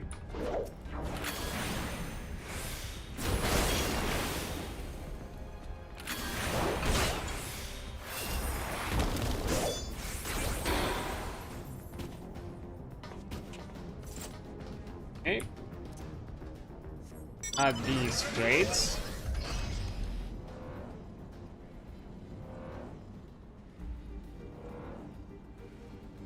Oh, there's crates here.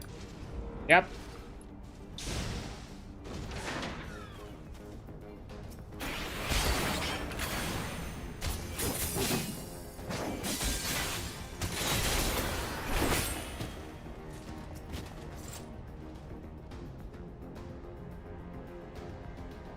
Oh, by the way, do you have any story predictions at the moment? Story predictions? The thing is, because I stopped right after we finished the MSQ4 Realm Reborn, and you know, it all ended with this kind of like cliffhangery. There's a bigger primal coming around. I've heard a mention that it might be something dragon related or something of the sorts. I'm not exactly sure what's the thing. I'm not sure exactly what to predict, because the leveling story was pretty self-encapsulated, and I'm not sure exactly yet how it, like, yeah, there's still like some of the elements with the not Sharlians, I forgot their names already. I'm really bad with names. Weird masked dudes. Dark-robed dudes. I know there was like a slight, you know, kind of post-credit thing with them, but kind of nondescript. I'm not sure exactly what to take from it yet. Yeah, the Ashians. There we go. That's the name. To be fair, I have my biggest problem with the FF14, but to be fair, that's just gonna be a general thing. It's not a complaint, it's just a problem with me specifically. It uses a ton of fantasy naming kind of lingo, or like it goes really hard on like using very fantasy-esque naming, and that's really hard for me to keep to remember, or in some cases to pronounce. I've seen some names out here that I just cannot. And I'm saying NPC names, not player names. Yeah, hard to say right now as a prediction, because as I said, it kind of was somewhat self-encapsulated. Definitely, probably we're gonna deal more with the Empire. I know the whole shindig right now is that we need to get access to Ishgard, and there is some mention that, you know, Ishgard has not been present when, you know, they've re-strengthened the alliance, so there might be some deals there, and probably there's some dragon threat that's gonna be rising from Ishgard that we need to help out, and that's how we get in there, because right now they are very isolationists and all that. That's just, and you know, that was just me looking a bit just to see, you know, how I can, what are some requirements for me to progress, more specifically for the jobs, because the Heavensward's jobs are the only ones that require for you to have all the Realm Reborn like MSQ progression completed in order to have access to the quest line, to the job unlocks. But I kind of looked into that, and I know that, you know, it has some connections with Ishgard to some extent. I don't know like more than that. I just looked at the requirements. I've not looked deep into it because, of course, I don't want to get spoiled. But yeah, the story has been like mostly self-encapsulated, so I've like, it's hard for me to like put right now a prediction, because I'm expecting our good friend, after getting after the Ascian control, that he's gonna be dealing with a lot of like self-doubt. He's gonna have a lot of angst.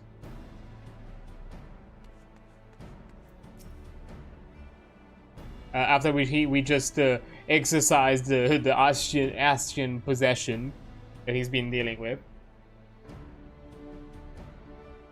But more than that, I'm sure there's gonna be like some sort of character development to the story mentioned here. I know like there's one thing that I kind of know already, and to be fair, the game kind of hints it to you even from like a Realm Reborn. It's kind of obvious that you're one of the original Warriors of Light. You're just probably suffering some bouts of amnesia or something like that, or there's some shenanigans of that sort. The game kind of, even from like a Realm Reborn, vaguely hints it, and it's kind of obvious that you're definitely one of the original like Warriors of Light, one of those heroes that has been, you know, has been forgotten.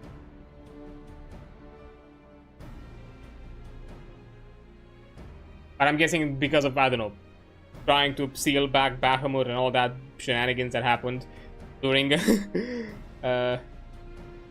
during the end of 1.0, might have also knocked something in our noggin and forgot.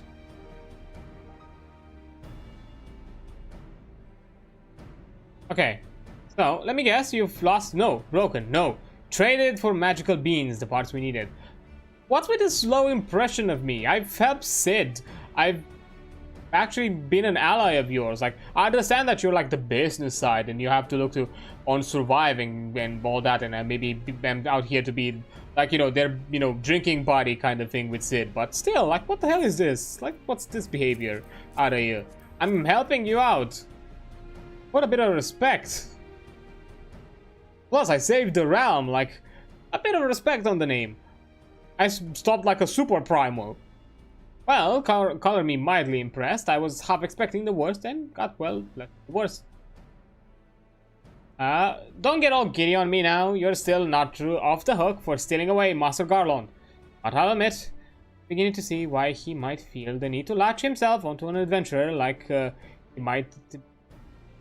might stray pup. Let's see if I can't salvage this mess of a masterpiece. Oh, you're just mad I stole your boyfriend. That's it? Is that it? Just jealous? I mean, you can have him. Nothing against him. I understand.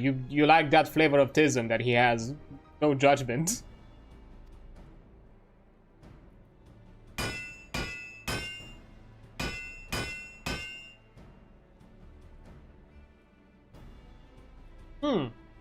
I think that's it. Both Magitech and Photon Cannons should be functional. You can have him pour Syllabao. I mean, I know some people like simp for Sid. I can understand. He's a hunk, and I know like some of the characters get a bit of like a glow up even more across the expansions. Nothing against him. I like Sid. He's an awesome dude, but you know, if you want him, have him. Like, I'm not here to compete, girl. Like, sure, if you want to go by dibs, logics, go ahead, I guess. That's his decision, not yours or mine. Yeah, I think that's okay. That said, I'm no Garlean. There's no third eye hidden up under these lovely locks. And there is a great deal of I do not know about their machina. I can't guarantee the cannons won't misfire, but then again, misfire is better than no fire, eh? I think I would prefer no fire than misfire. Even so, I wouldn't recommend using the weaponry in actual battle. What, it's just for show? Speaking of fire, it's high time I got back to Ironworks. Touching up those cannons has given me a few ideas. You take good care of that armor, or you'll have to answer to me. Okay. That was it. Magic armor and photo cannons are now operational. They can be accessed via pet. Oh, this was an unlock so I can have him as a companion, as a pet option. However, please note that these weapons do not deploy lethal force. Will have no effect in combat. Then why do I have them? Like, why give me the option if... So what's the point for like the support? Like, he's just gonna tank damage and that's it? Like, I'm not gonna use it because I don't care that much. It's not... I mean, neat that you have it as a separate function to have like, you know, mount pets that can assist you in combat. That's a neat function. I do appreciate it, but I don't think it's a necessary thing. Who's your favorite Scion? Favorite Scion so far, I would say is Shola, and I like her sass, to be fair. Hold up, because once again, I have really bad names. But I'm really bad with names. 1 second. And let me just have the names displayed on because I'm really bad with naming.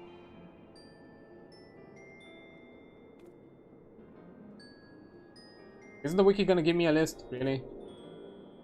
Is that going with me right now? Ah, there we go. Members.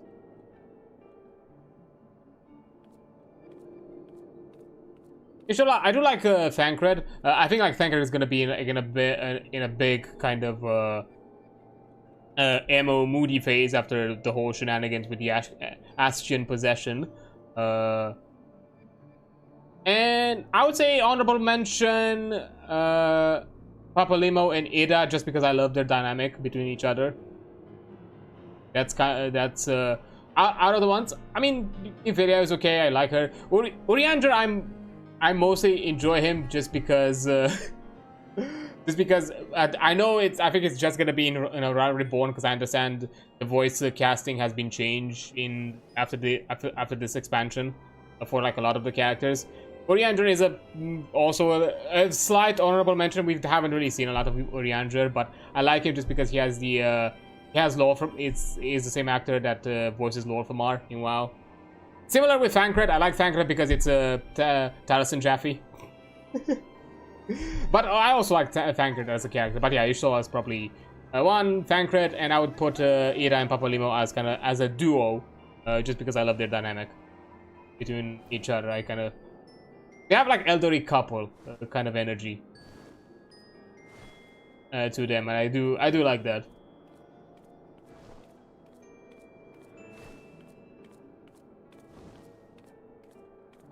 And you know, out of you know, Alfinod and Alice, we've mostly seen of Alfinod so far, and not big. He's a bit pretentious. I don't have like a high opinion. I like him in the sense that, again, voiced the cast by Sam Riegel, but not much to say yet. Alice, right now we haven't seen much of her, so no opinion. That Rouge is okay. I do like, to be fair, there are some characters that have not gotten a ton of spotlight yet.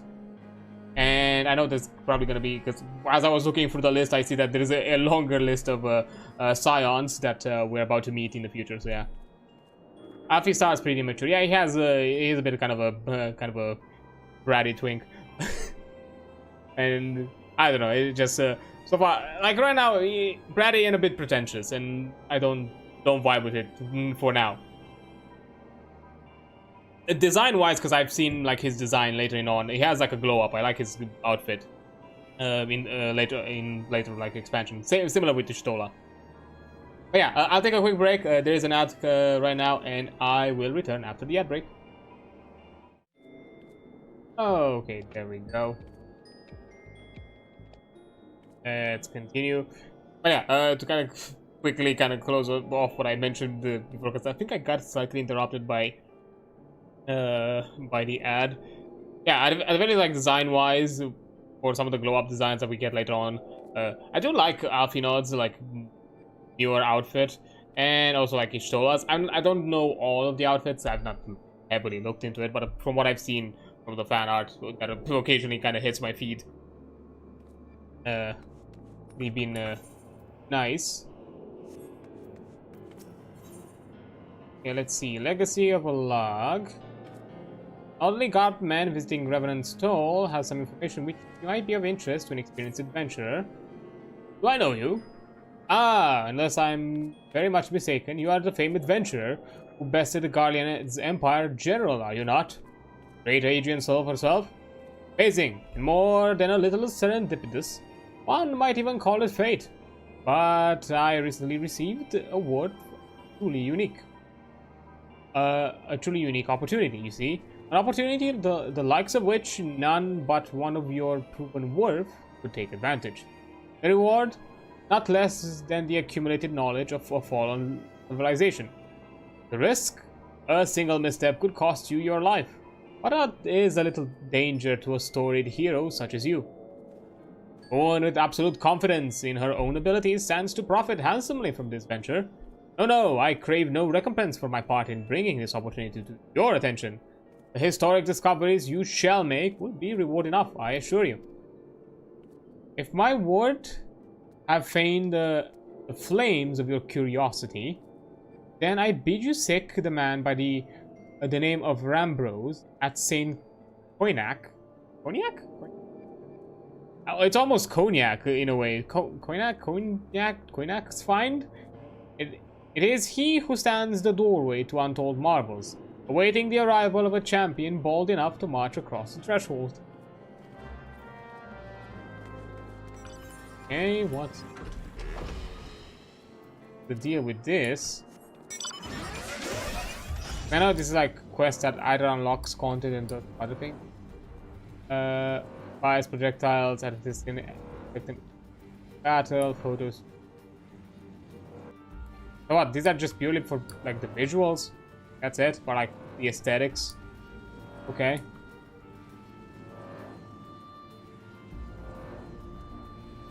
I'm guessing maybe in the future we're gonna get like some sort of quest that enhances the mount even further, and we can use it as an actual pet, like combat pet. Maybe. Okay, hey Rambros. I got like a weird shifty dude that I feel like I'm gonna meet him again in the future. It has told me about some weird things. Why, if it is an adreansulph? If I was not expecting such a celebrated guest, what do I own the honor of this visit? You are directed here, you say, by a clad in foreign garb. Well, the opportunity he spoke of surely must refer to our latest anthropogeographical endeavor. Quite how he came to know of it is another matter. All I know, all knowledge of this project was supposed to be restricted to my organization. But that is something for me to ponder in private. You are here now, and your services will, I am certain, proven invaluable. I must warn you, however, that the venture we have in mind is no simple excavation. An unprepared or incautious adventurer could very well find herself on an unplanned and unpleasant journey to Falls solemn halls. Knowing this, do you still wish to lend us your cooperation? Hell yeah. I rather thought you would say that. Your courage is a scarcely a scarce, scarcely a scarcely scarce. It's scarcely. Because I know scare and scarce it's a very weird double pronunciation of that word, and something jumbles me. Now the first. Adrian, I thought it was you. Huh? Oh, Sid. Speaking of the devil, what brings you to St. Coinax? Don't tell me the Alliance has sent you on another realm-shaking, history-making mission to lay low an apparently insuperable foe? Yes? No? Ah, I see you two are already well acquainted. I did bring back his own memories and made him realize the importance of our job and the importance of his talents and all that, so yes, we kinda know. That is, well, Master Garland, our intrepid hero here caught wind of the forthcoming expedition, and was kindly pledged to assist us. She has she? Glad to have you aboard, Adrian. You don't have the faintest idea what you volunteered for, do you? Very well, let us begin at the beginning. The sons of Saint Koinak are the tasked with unearthing the secret of the long-fallen Allegan Empire, and this present endeavor aims to delve more deeply into the civilization's mysteries than ever before. But I know that look. In the event of that you feel ill-equipped to contribute much on the subject of Allegan archaeology, I invite you to recall your encounter with the Ultima weapon. Yeah, that was of Allegan technology. That mechanical monstrosity represented a feat of engineering far beyond aught Garmold can presently achieve. Nero Tolskeva simply awoke it. I mention this by the way of reminder that you have had, one might term, extensive first-hand experience with a notable Allegan relic. In short, you're practically an archaeologist. Yay! So basically, I'm taking shit that of other cultures and putting in and making it my own. That's basically what I did. Now, to the core of the matter. Here in Mordona, there stands an entire Allegan structure which we have yet to investigate. I speak, of course, the Crystal Tower. After witnessing the destructive capabilities of the Ultima weapon and the Lesser Moon Dalamud before it, it seems wise to treat any remnants from that era with the utmost caution. They must be analyzed, monitored, and above all, kept from falling into the wrong hands. To put it plainly, I have no wish to see another megalomaniac legatus wield one of those weapons. It was this thought which first moved me to contact the Sons and propose that the tower be explored. Oh, this is some sort of like special dungeon depth. I know like the Crystal Tower is like a specific thing. Isn't it a raid, if I'm not mistaken? For several millennia, the Crystal Tower remained hidden, buried deep underground, but like many other things that were better left undisturbed, the structure has been freed from its stony prison by the great upheaval which accompanied the coming of the 7th Umbral Era. It now stands revealed in all its splendor, a gleaming spear of crystal pointed at the bosom of the heavens.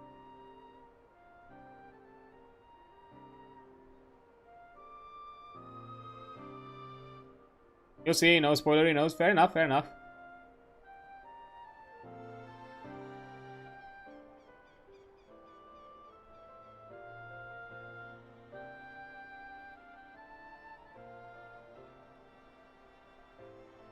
A puzzle? You just click the thing in place?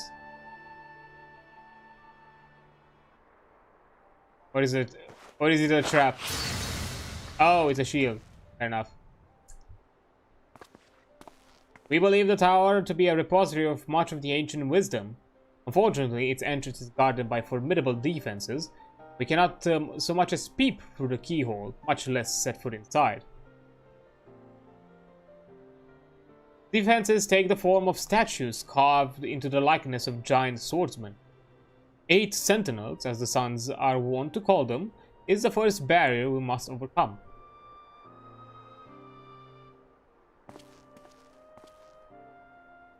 Okay, it's a quest line to unlock it. I'm suspecting first and foremost. Why not simply fly over there in an airship, you ask? It's been tried before. Any vessel that ventures too close to the tower is blasted out of the air. We either destroy those statues, or the front door is forever beyond our reach. Oh great, he has air defenses. Quite future-proofing this tower, huh? This is actually mandatory content, by the way, Lamau. Okay, fair enough. I guess we'll have to do it. My colleagues and I are ill-suited to negotiating such deadly hazards. Thus, if we are to gain access to the tower's secret, we must need employ the services of an experienced adventurer. And who better than someone who's dealt with Algian things by just destroying them? I'm really good at destroying things. You accidentally stumbled into the main plot. Huh. Well, to be fair, the MSQ continuation is actually like still at the science headquarters in Ulda, like not Ulda, in Fanalan. Like I don't know why exactly. I'm guessing it's like a side requirement or like one of the MSQs. I'm suspecting. It will be a difficult and dangerous, Adrian, but I can think of no finer woman for the task. If I didn't know better, I'd say you had a taste for these deadly escapades. I look forward to working with you again. There's much and more to be done before we can begin the expedition proper. Take some time to prepare yourself. I should explain the challenges that lie ahead.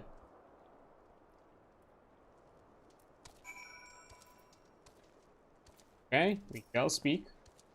Our first objective is to reach the entrance to the Crystal Tower, as I previously mentioned. However, that will prove no easy task. The entrance is guarded by a powerful defense mechanism, each utilizing one of the 4 elements: fire, water, wind, or earth. Anyone attempting to simply stroll past these unsleeping sentinels invites swift obliteration.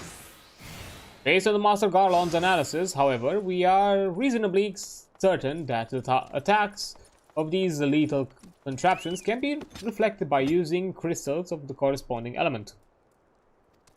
Naturally, these crystals must be surpassing clarity, free of the slightest impurities, much like the flawless specimens used by the beastmen in their primal summoning rituals. Oh my god, no more again, other crystal hunts. Oh god, not this. Yep, I should have said exactly like the specimens they used. Were there any other way, we would not ask this of you, but we need someone to enter the Beast Tribe strongholds and liberate their perfect crystals. Ah yes, liberate. For the moment, I would have you focus on obtaining 2 of the 4 we require. Pray for Lanosha, where both Sapsa spawning grounds and Ugamaro mines are located. You may be certain that the materials used in the Beastmen's sacred rituals will be well defended. Whether you choose to venture there alone or with companions, I shall leave it to your discretion. But whatever you do, please be careful. Okay, so it's dungeons.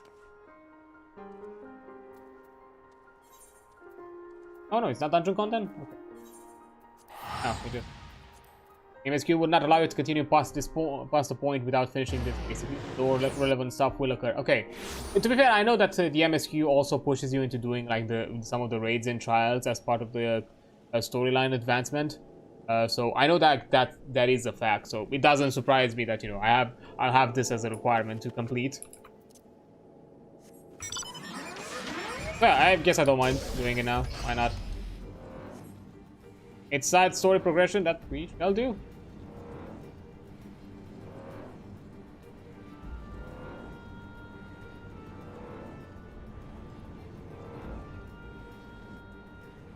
Okay.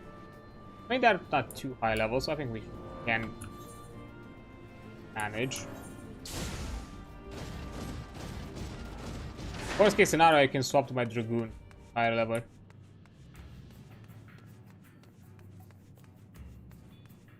Enter.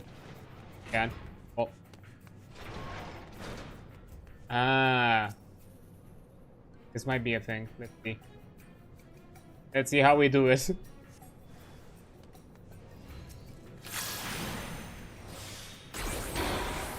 Wait.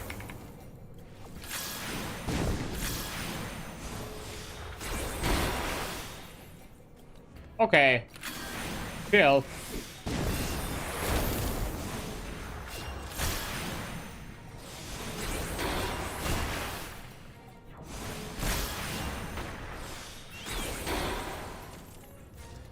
Okay. Oh, okay. That wasn't that bad. Suppose.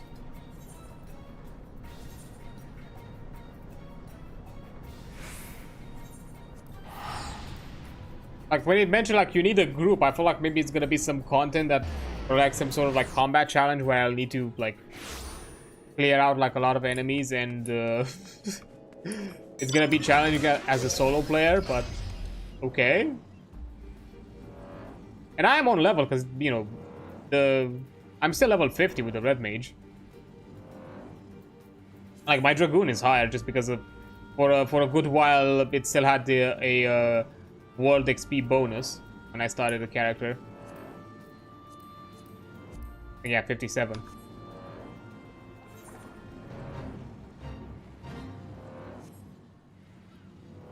Can I go above the plateau? Yeah, I can. Nice.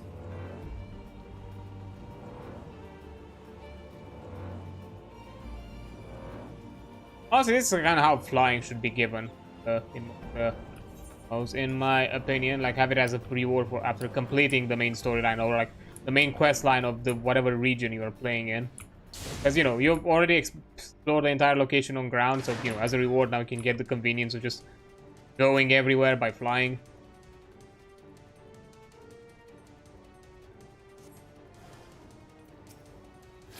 Hi there. Oh, you're ranged.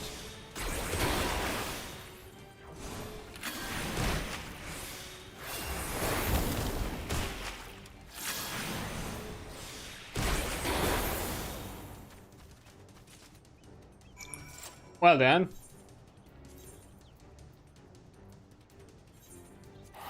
That was a thing.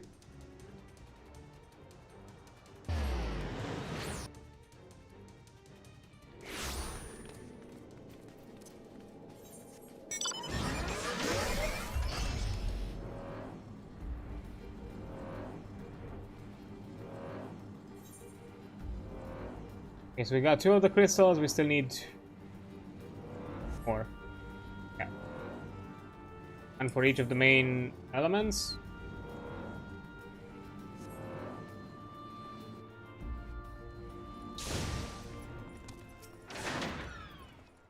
How progress your efforts in infiltrating the Beastman's strongholds?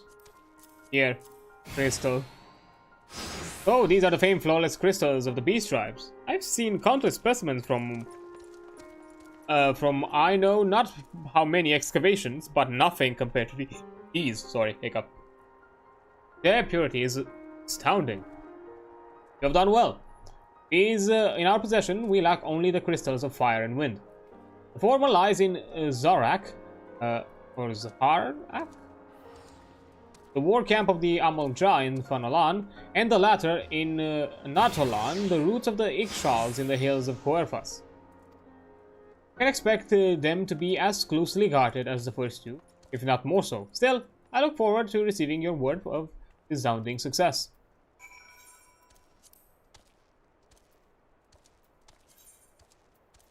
On.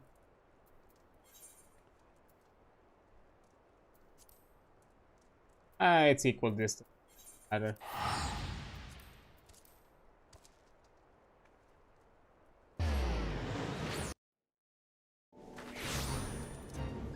At the very least, it's this time around is no MacGuffin chase where I collect like 3 or 4 crystals that are not what I need until I get the actual one. Professors too.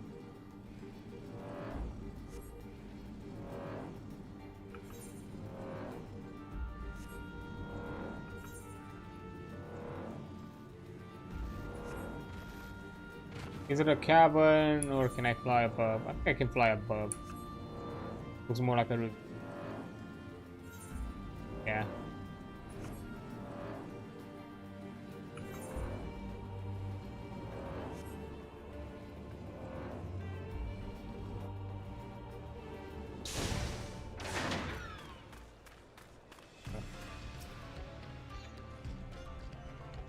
Okay, I don't aggro the dude. That's good. Hi, buddy. What you doing? Oh.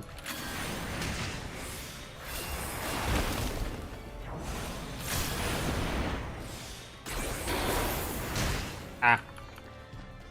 I know there's like a slight delay. Ah, now you see me. Fine.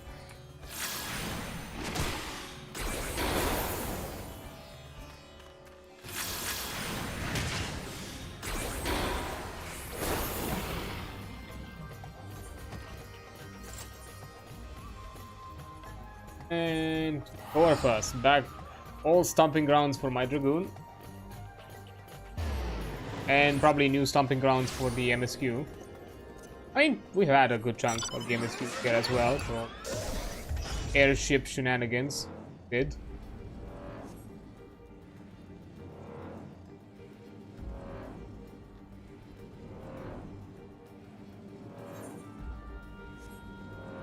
Because I'm guessing that's like another side plot that we're probably going to be dealing with. The like Coerth has side plots of being like some draconic like infiltration in the nation that is causing all these witch hunts and killings of, you know, heretics that are not actually heretics. We've already dealt with like one dude with our Dragoon stuff. Actually, not with the Dragoon, with the Coerth first. Oi, I like your mask. I like the cut of your jib, buddy. Too bad we're still gonna die the same. A shame.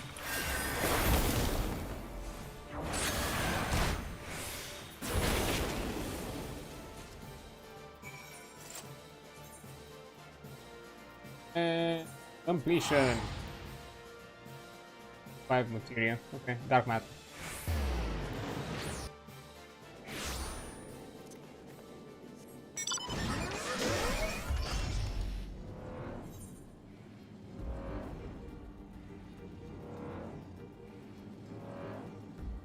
Oh, hi there, Willow. How you doing, bud? How's it going? Hope you're having fun today. Hope you're enjoying yourself.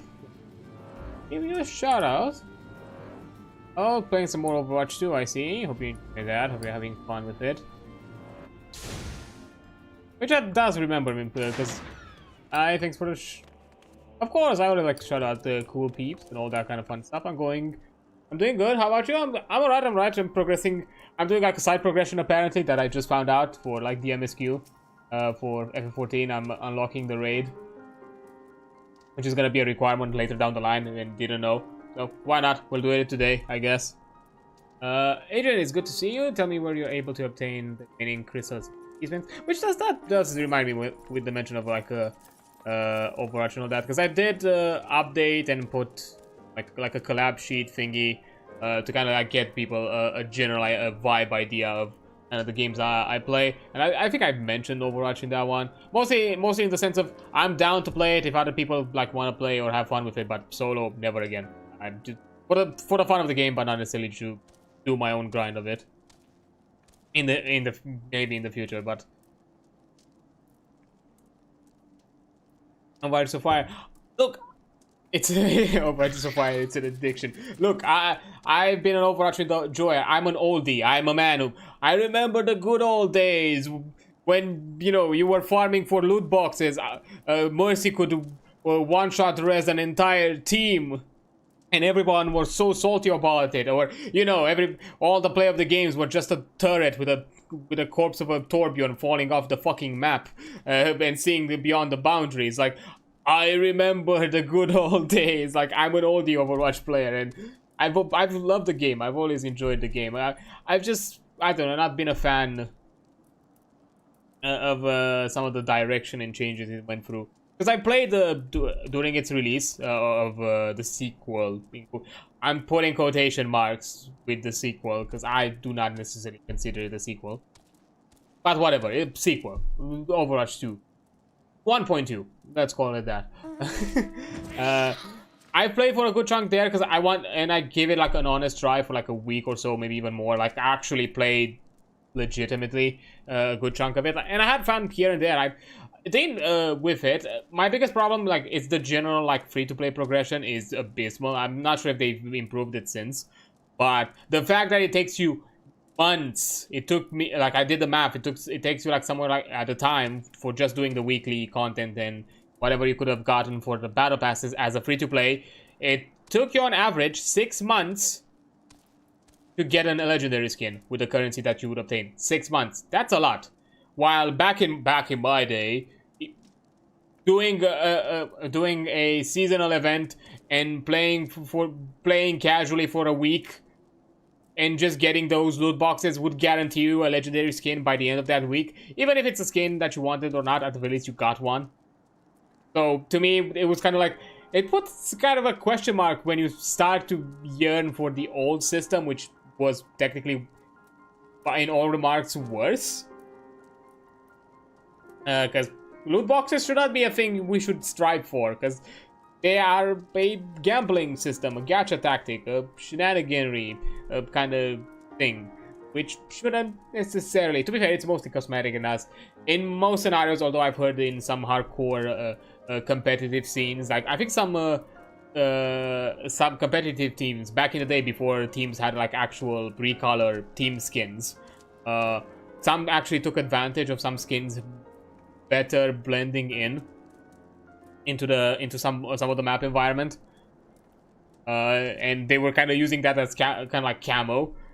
So that's kind of one of the reasons why they've introduced like the skins. Like, yeah, for real, I used to love and that's kind of thing. To me, that seems problematic. Like, if you're making loot boxes seem better than what you're already having as a progression system for the free-to-plays, that's worse. Plus, it put into perspective how valuable an OG Overwatch account is. Like, if you're, because I've heard numbers flying of people who had like a ton of skin unlocks and cosmetics pre-Overwatch 2, and how much people were willing to pay for those accounts. Basically, like, a good chunk of accounts. Even my account is technically a fucking gold mine if I were to like attempt to sell it. The thing is, I would not. I have too many things attached to the account. I would not dare sell such a thing.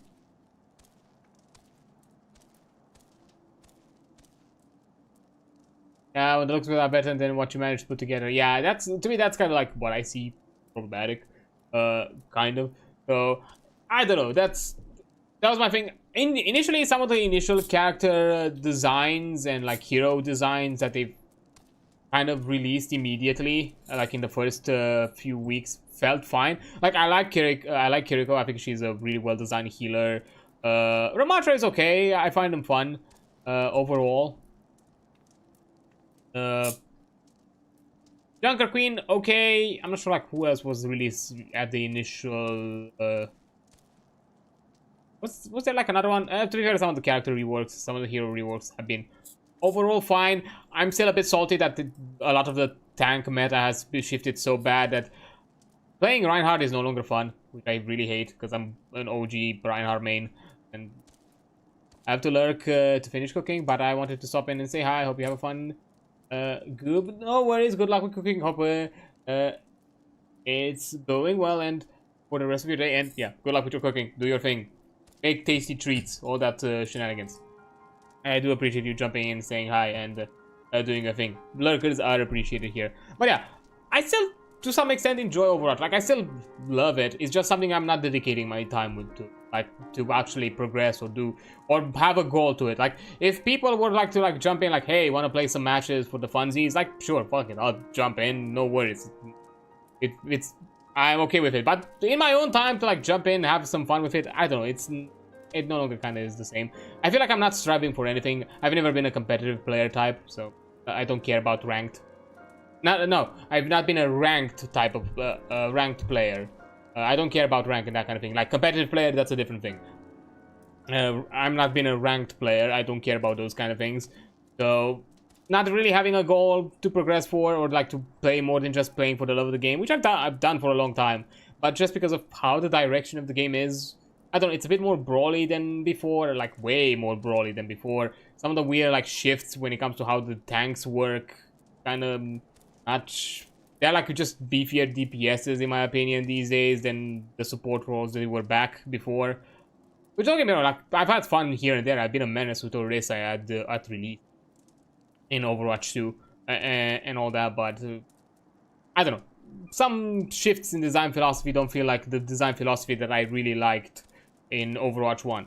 Which is why I really liked the Overwatch Classic event. That's probably the first time I don't know, it made me reminisce of the old days and just had fun with that, with how the game was back then. But anyways, all man ranting aside. Wonderful, with all 4 crystals in hand, we are now ready to proceed to the next stage of our preparations. I hope I did not give you the impression that we will be embarking in our journey to the Crystal Tower just yet. Alas, there is another step which we must complete, ere we come to that. While the crystals you acquired are indeed flawless, there's little of use in their present form. If they are to reflect the element force of the tower's defenses, they must need cut and polished. A process which calls for a very particular set of materials. Procuring them will be a challenge in itself, I fear. It is to say, we will require your services once again. Okay. Ooh. Thing. Okay, Rambros wishes to proceed with the shaping of the flawless crystal. If the flawless crystals you procure for us are to retain their elemental purity during the shaping process, a very specific set of abrasive substances will be required. Yeah, well, I say substances, but one might just well call them one substance, namely ether sand, which has 4 elementally expected varieties. Alas, ether sand is nor common nor cheap. Indeed, it is not unusual for the abrasive to exceed the value of precious stones it is used to polish. Given the rarity of the materials in question, the Goldsmiths Guild in Ul'dah seem the likeliest place to purchase the quantity we require. When I contacted the Guildmaster, however, I was informed no ether sand was currently available, though I requested that word to be sent as soon as new stock came in. I have yet to receive aught but apologies.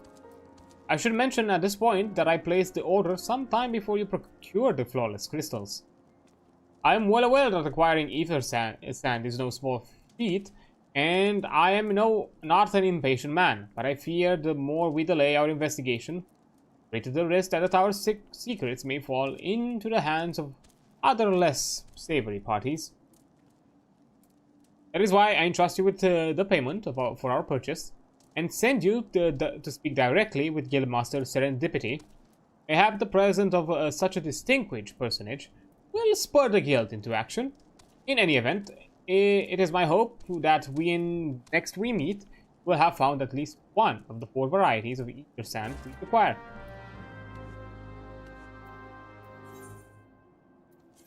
Okay, so we're using a bit of nepotism on our hand to get the stuff we need.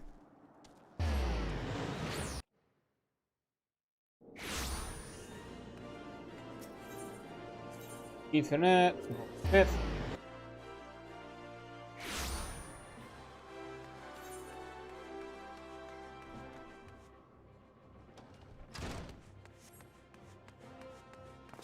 Job things. Hey! Ah, Mr. Sulph. Welcome, welcome! What brings you here, if I may ask? Well, fight with the bold order, I might say.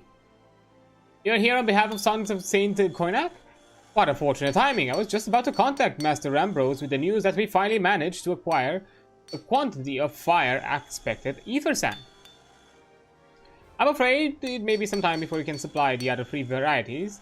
But you are welcome to settle accounts to that which we have now. Pray speak with Jamim over there. I do beg your pardon. Seems she's assisting another customer. Hey, Biggs! Come on, there must be something you can do. Without that sand, we'll have to rethink our whole design. I sympathize with your plight, sir, but as I explained, the ether sand in question is already spoken for. If you'd like to reserve the next shipment, then I would be happy to accept the funds you've offered as a partial payment. Partial? Are you saying it's not enough? I'm already stretched out our research budget as is. Fine. I suppose a man can do without a midday meal for a year or two. Wait. Hey, Adrian, it's been too long. What brings you here then? Got your eye on something expensive, have you?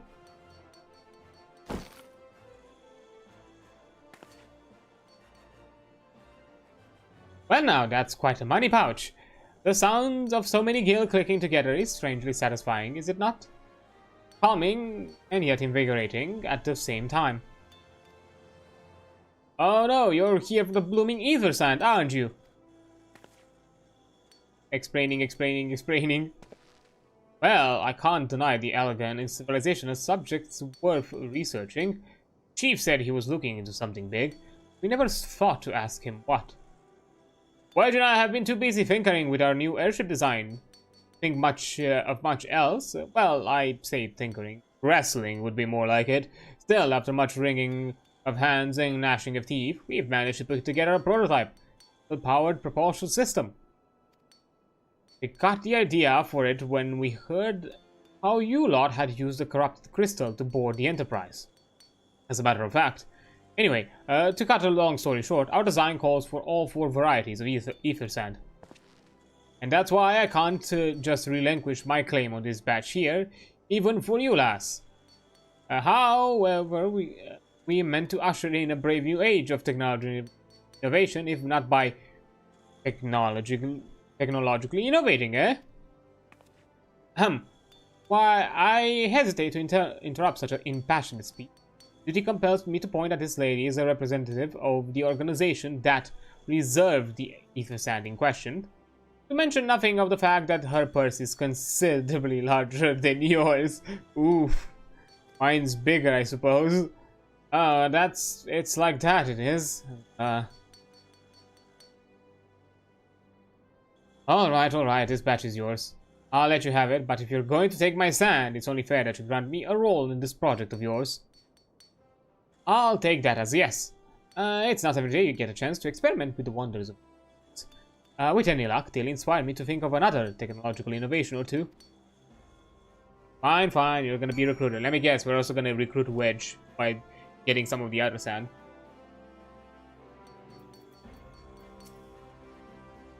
Now then, from what you've told me, I'm guessing you'll be needing the other 3 varieties of elementally aspected ether sand as well, right?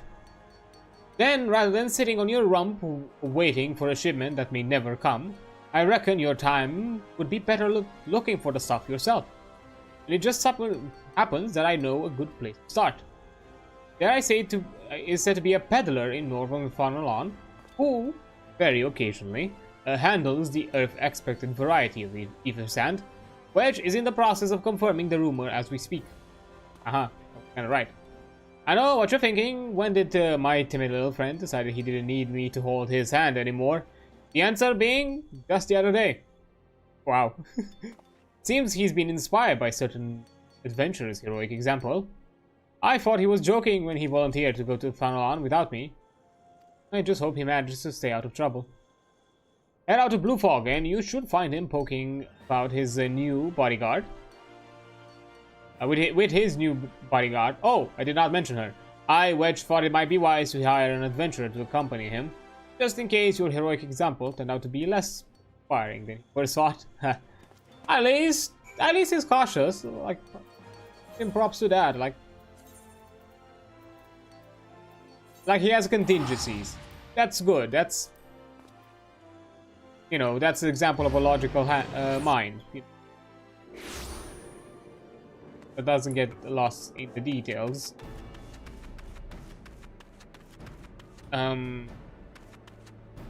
I don't see Wedge. Oh? Save your greetings. If you're looking for a higher blade, then you'll have to look elsewhere. After the day I've had, the only company I crave is the squat, silent type. Type that has handle and holds with no less than a pint of ale. Huh? Oh, you wish to hear my tale? I warn you, 'tis no stirring speech, but as you asked. My employer, a Lalafilan lad, wished to pay a visit to a peddler who deals in some manner of special sand. I forget what it was called, 'tis apparently worth a small fortune. Anyway, when we arrived, the man claimed his stock has been stolen by bandits. Determined not to return empty-handed, we crept into the bandits' stronghold and set about locating the stolen goods. Long story short, alarms were raised, rogues were awoken, and we fled in a blind panic. I was separated from my employer in the confusion, and I've not seen him since. Huh? Oh, a friend of yours, you see? Then you'd best prepare for the worst. It's just possible the poor sort may yet be lost in the old Amagina mithril mine. But I fear the bandits will have caught up with him by now. What kind of hired sword are you that just leaves that splits off with the employer and decides like, ah yeah, just fuck him. I guess I'm not gonna bother. I guess you don't care for the money, huh? I sold my ass.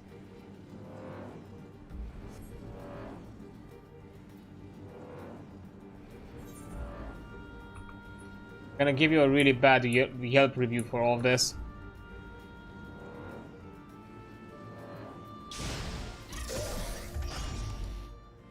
Rescue Wedge. Where is Wedge?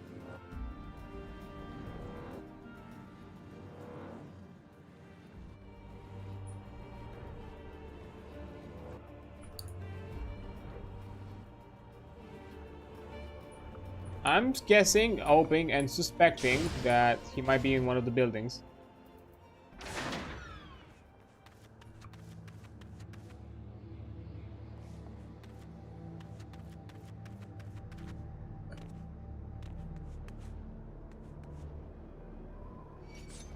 Ah, fuck, fine. Ah, great, he's not here. Weirdly enough, I aggro the one further from me? That's,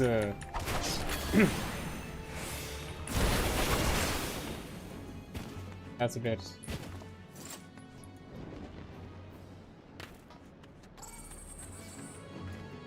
Okay, fine.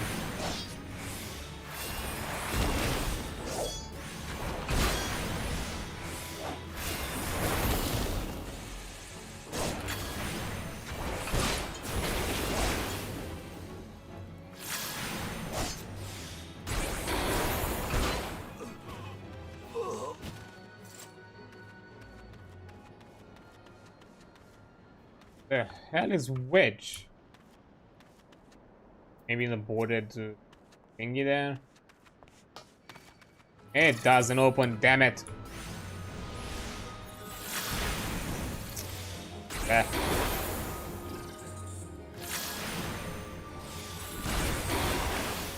Wait.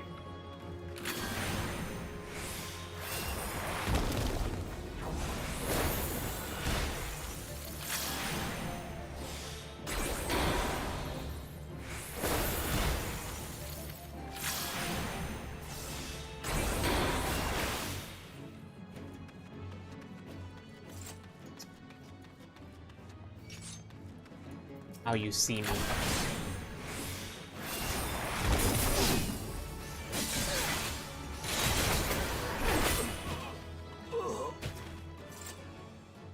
I love how bursty red mages are, but I'm guessing it's just because I'm still kind of in a leveling gate process thing that it's a bit slower of doing the like gauge build up. I'm still like figuring out like the rotation, and I did look a guide just to be sure that I was not like messing up something, because like that has been like a complaint of mine when it comes to like getting higher level jobs. You're just dumped with a ton of abilities and you have no idea what to do with them. They're just thrown at you.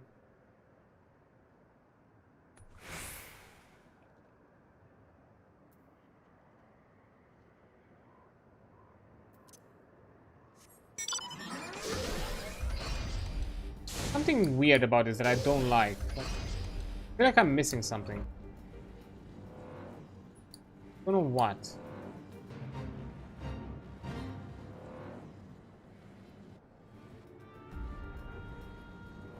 Can I interact with something?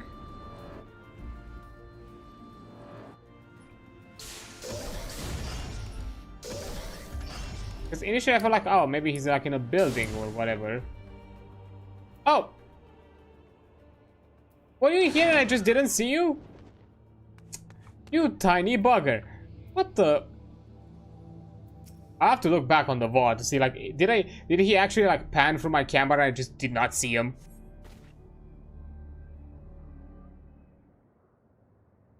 Oh, how could I be so stupid sneaking into the bandit's lair? It's just not the sort of thing I do, and now I'm gonna die for it. No. I just need to calm down. I can't do this. I can't be brave. I'm going to stand up. I'm going to walk out of here. Here we go. Boo.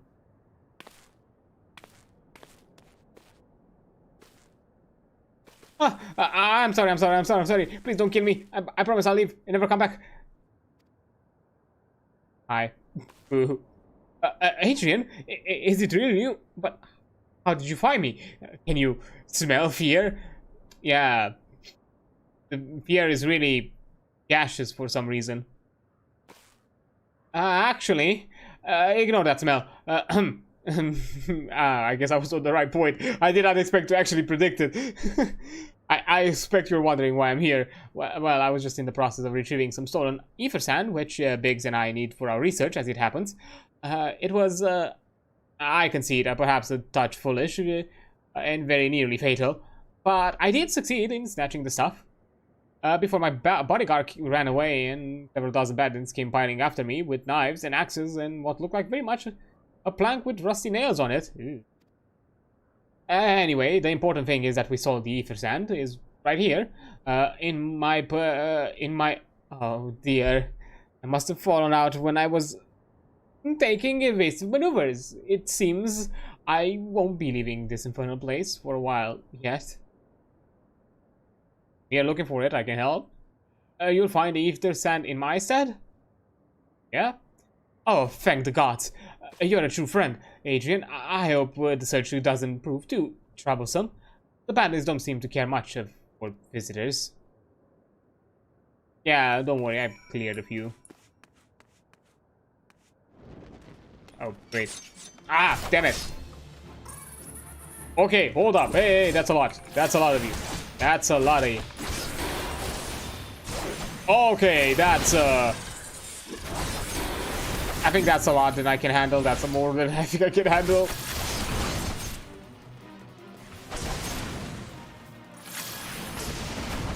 Heavy. Okay. Let's fine,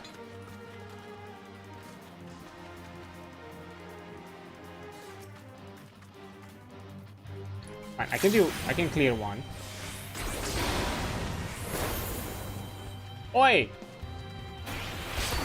Ah, you reset it, bastard.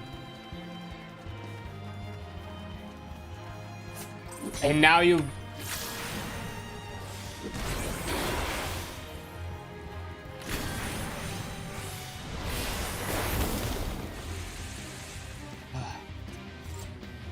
I see the crate, I can just fly over it. Fuck it. Bullshit. Although if I have to go back to inside to Biggs, not Biggs, to Wedge. Still need to clear this place. I know. Ah, okay, I need to go back, fine.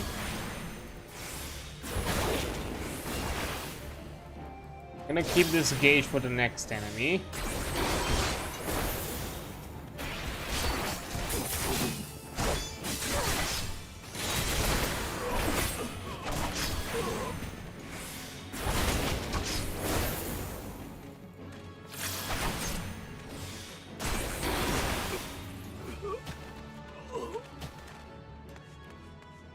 Go. Hey Jin, have you had any luck locating the ether sand? It is. Yes, that must be it. I must return to workshop at once and tell Biggs the wonderful news. That? Also on a mission to collect ether sand, and you're working with the chief? A treasure trove of elegant knowledge, you say? I see. Then you should really be on the one to have this. Biggs and I are far from exhausting all possible avenues of airship and innovation, but it sounds as if your problem can't be solved by any other means. This expedition of yours sounds jolly interesting, I must say. I'm having Clark to join you. In fact, I think I will. Any venturer worth their chief's time must be worth a look. Right, I'm more than ready to leave this awful place behind, and you should return to Morona and get that ether sand before there are many more little mishaps. Be sure to keep a close eye on your pockets. Pockets. That was about to be a misspelling.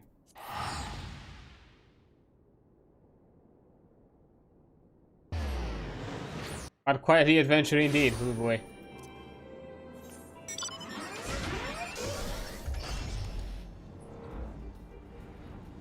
Oh, we have half the ether sand? That's my understanding of it, or do we have all of it? That's where I can look into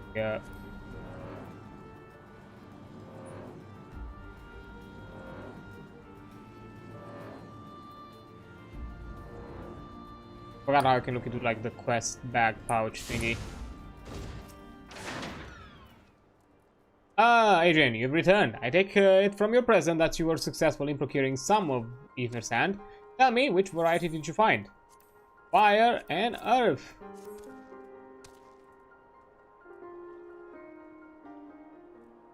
I see, 2 varieties. Well, that is 2 more than could reasonably be expected, and 2 less than I hoped you would say. Forgive my flippancy. You've done well. Truly, if all goes to plan, we no longer fear the death of fire or earth. Master Galon, if you would be so kind as to prepare the relevant crystals. I shall set to work immediately.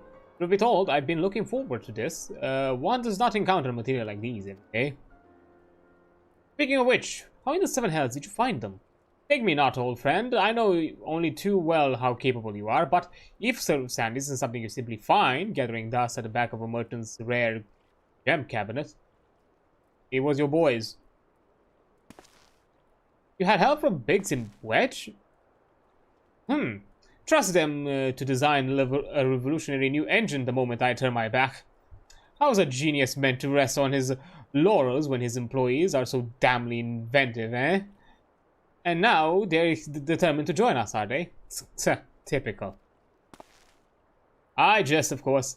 It'd be good to have them around. Still, as a matter of professional pride, let's endeavor to procure 2 remaining varieties of ether sands before they arrive, shall we? Tell me, Rambros, have we had any information of where the water and wind aspects might be hiding? Not as of yet, but I've made certain arrangements. We will soon see if my efforts borne fruit. Forgive me for observing, but you seem less than enthusiastic about the prospect. There is a complication. I'd rather we discuss it now and risk jeopardizing the expedition. Mayhaps an explanation isn't. But first, let us savor the preliminary victory that Adrian has won of our cause, if not only for a moment. Yay! I think I need direct hit. Which one? A red mage. Oh well, I'll take whichever. I don't think it doesn't really matter. I'm still leveling. I'm gonna progress. I'm not even gonna use it. Doesn't matter. Anyways, I'm gonna take a quick break now, as an ad is about to come up in a few seconds, and I'll return after the ad break. So yeah, I'll see you in a few minutes. Okay, there we are. Sorry for longer delay. I also decided to have a quick munch before jumping back in. So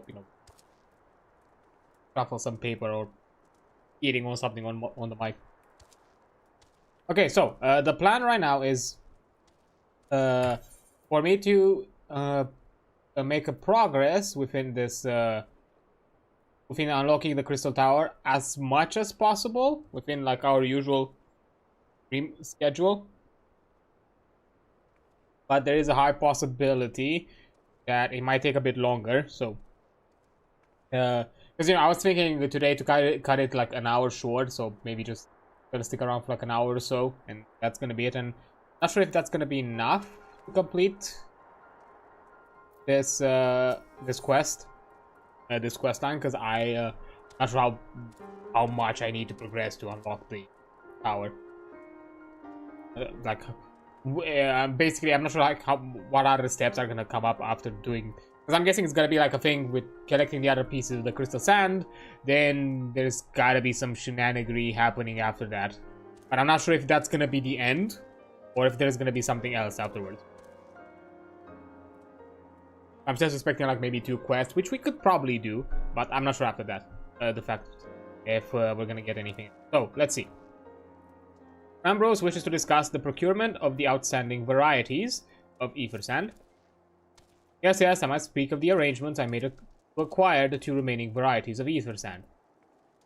Some days ago, I asked a Charleyan acquaintance to travel to Gridania and there gather the necessary materials. Since that time, however, I have heard nary a whisper from him. To be frank, lack of communication is not entirely uncharacteristic, but I cannot discount the possibility that something ill has befallen the man. Alas, we don't have the time to investigate his fate.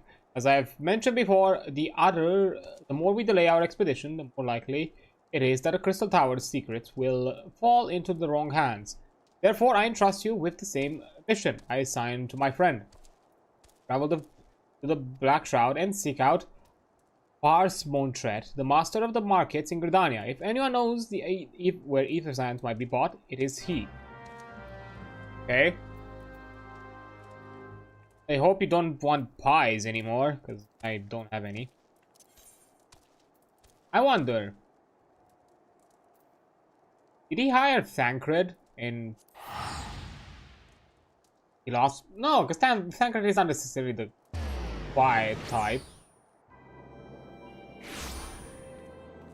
I mean, instead of Charlene. So I'm expecting someone with Scions. My first...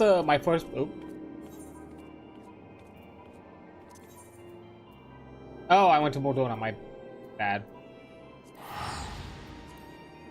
Because my logic is, like, if it's Thancred, because, you know, after the possession, he kind of lost contact because he was doing, like, his other Ashtian shenanigans. That's why we've not really gotten in touch, and Sid wouldn't really know too much about all that to kind of keep informed. That's my guess. I'm trying to think, like, what other Charlene would be. Is Uriandra the Scion type? I don't know. We haven't really interacted with Uriandra that much. Definitely, it can't be Ida and Papa Limo, because doing like their own thing. Yes, I'm sorry. You say you wish to purchase ether sand. Forgive me, madam, but have you the faintest idea of the rarity of the material you seek? Why, I have not seen a grain of ether sand in these markets for many a long year. I could tell you where you might mine the ore, for which water aspect variety of the abrasive is derived, but only a desperate fool would be willing to set foot in the place. You seem undeterred. Very well. Are you familiar with Earth's gift? Oh, damn it. Is it Odin? That is where the ore is found, in an by an area inhabited by a particularly pernicious hog. Should you encounter the Batask nightmare, you will know that you are in the right place, albeit at the wrong time. Farewell. Oh, lovely. At least not Odin. I was like, don't tell me I have to fight Odin again.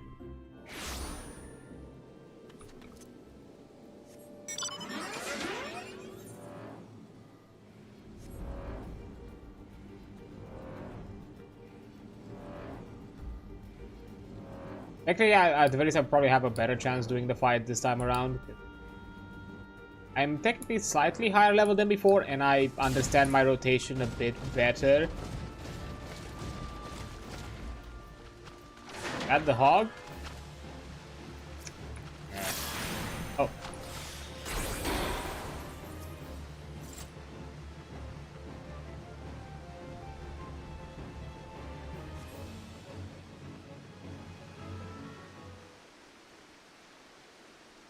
You are too late, adventurer. And not only for the entertainment, you'll find no trace of the ore, but recently lay here. Hey, not so much as a speck.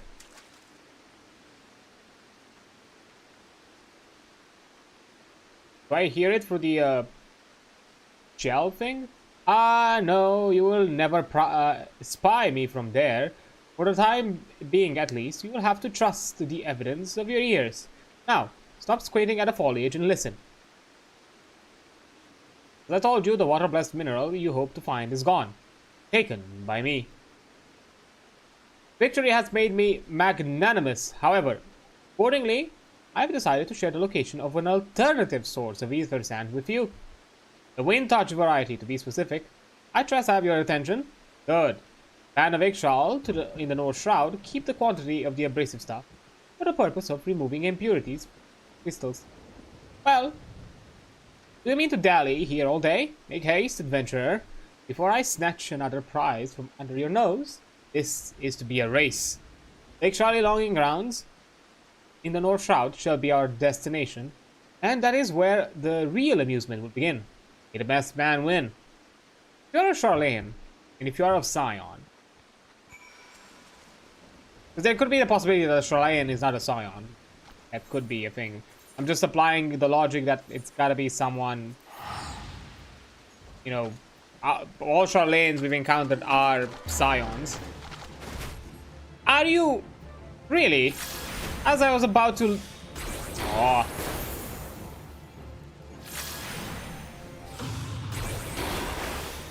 Fucking teleport. Like, if it is a Scion, who would it be?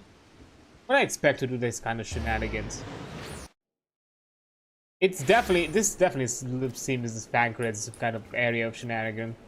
If I've ever seen. I'm not familiar with the other Scions, if... But... Didn't mention a man, so... Papalimo definitely not. Oriandra doesn't seem to be this boisterous.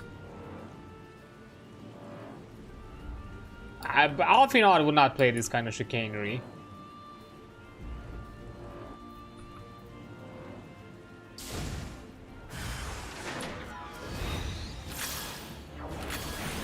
Oh. Up to my cost, okay. Oh. 27, okay.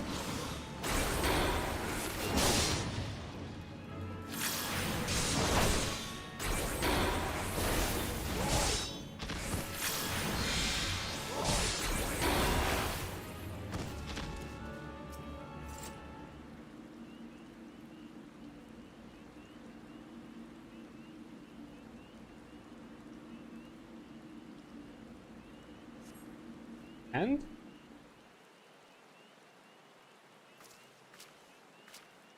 bravo, that was quite a show, adventurer. Why, the spectacle proved so enthralling that all thoughts of ether sand slipped my mind.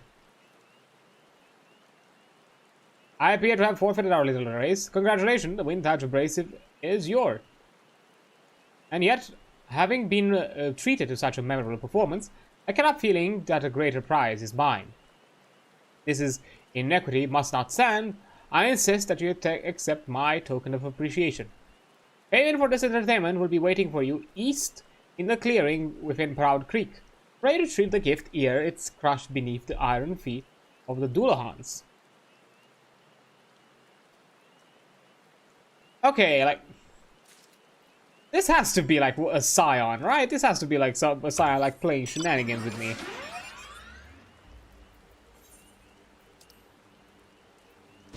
Oh, it's right here. I thought it was... Okay. Yeah, no, it's right here. I don't know why on the map it's oddly...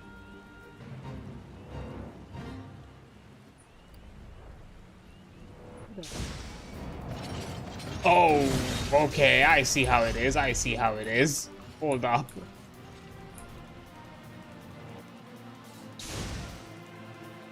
I just position myself properly. Guess I'll have to fight you.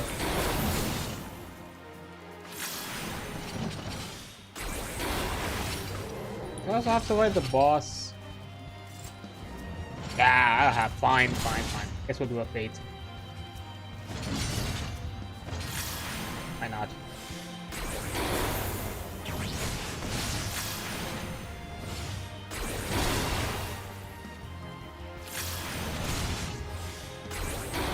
Ooh.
Why did it have to be a fate right now?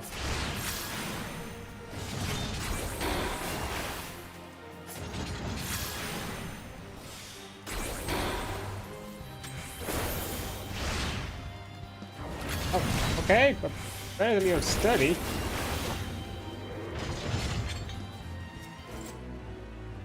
Yeah, fate complete. I don't care. I just wanted my stuff.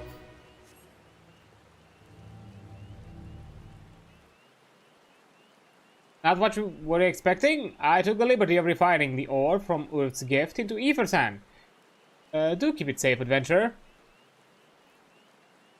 Lest you accuse me of playing games, you should know that the thought of relinquishing my prize never once crossed my mind till I saw you in action. Such deeds must needs be rewarded. It is my vocation, you see, to record history as it is made by mortal men, and I much prefer to chronicle the accomplishments of the bold and the mighty. Thus, it is my fervent wish that you continue your career with the same courage and zeal you have shown today. We shall meet again, adventurer, and sooner than you imagine. Okay, so it's not one of the signs I know. Okay. Actually not. What? I was so confused for a second. I was like, did it break my combo?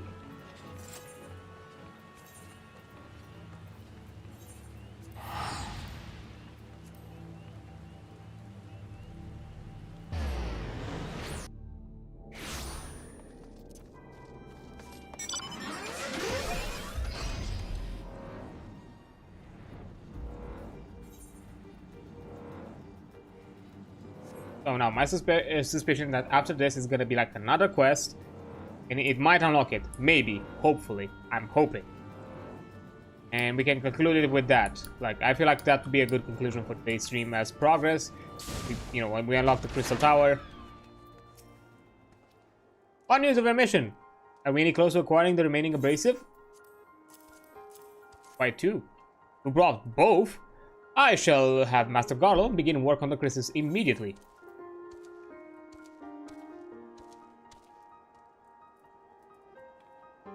Guess I'll take the post.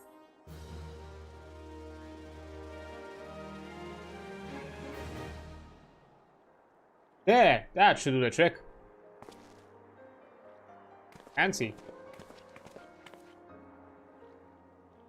Excellent work. We now possess all the 4 of the fans required to pierce the Crystal Tower defenses.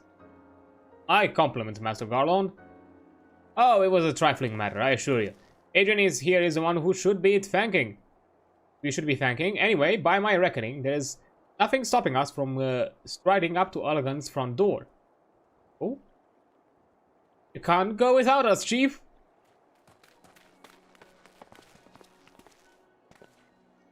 Biggs, Wedge, come to lend a hand, have you? Well, it's not every day you get a chance to study the wonders of Allegan Empire, is it? Their technology makes Garlemald's look ancient. I appreciate your enthusiasm, lads. I really do. We're not here to take this knowledge for ourselves. Twice in the last decade, the promise of unimaginable power has prompted men to meddle with technology they do not understand. The realm has been dragged onto the very brink of oblivion on both occasions. We shall not be so irresponsible as to risk another. Wedge, do you recall our company's creed? Yes, Chief. It's, freedom through technology. Exactly. Freedom. When we forsook our homeland, we saw that we would have no truck with machines that could be used to promote tyranny. That was not change. Should you feel tempted to break your oath, remember this. The wonders of the all-knowing Allegan Empire could not have saved their civilization. And have damn near doomed ours. Twice. That is why you must explore the Crystal Tower and, if needs be, seal away its secrets.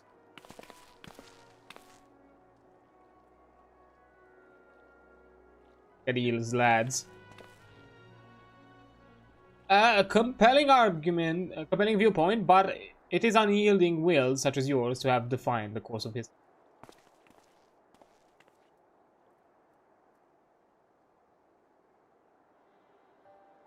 Umst? So, you return at last. What pray tell that has kept you wholly preoccupied that you could not spare a moment to inform me of your progress or preservation? Why, the task you assigned to me, of course. Surely you have not forgotten about the ether sand.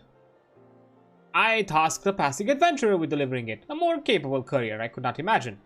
Hey, so it is you. Who are you?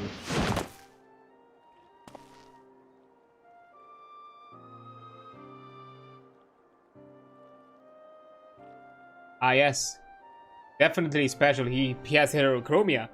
Greetings, adventurer. Did I not say we would meet again? I believe an introduction is in order. I'm Gratia, one of the students of Baldician? I look forward to joining you on your groundbreaking expedition. Gratia has been assigned to the project as an observer. I hope you'll forgive him with his eccentricities and welcome him as one of our own. I mean, fine, sure. You're a good sport, I guess. So then, our fellowship is complete, and all stands ready to step into the unknown. 3 cheers for Noah!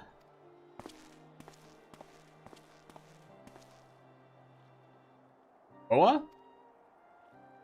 That is the name I've chosen for our little collective. Given our differing backgrounds, we cannot very well call ourselves the son of Saint Koinak, can we? And we must have a memorable, appealing appellation if our ventures are to leave a mark on the annals of history. I could claim that NOAA stands for Nominated Observers of Artifacts Historical and has nothing to do with the ark that fell doom and devastation.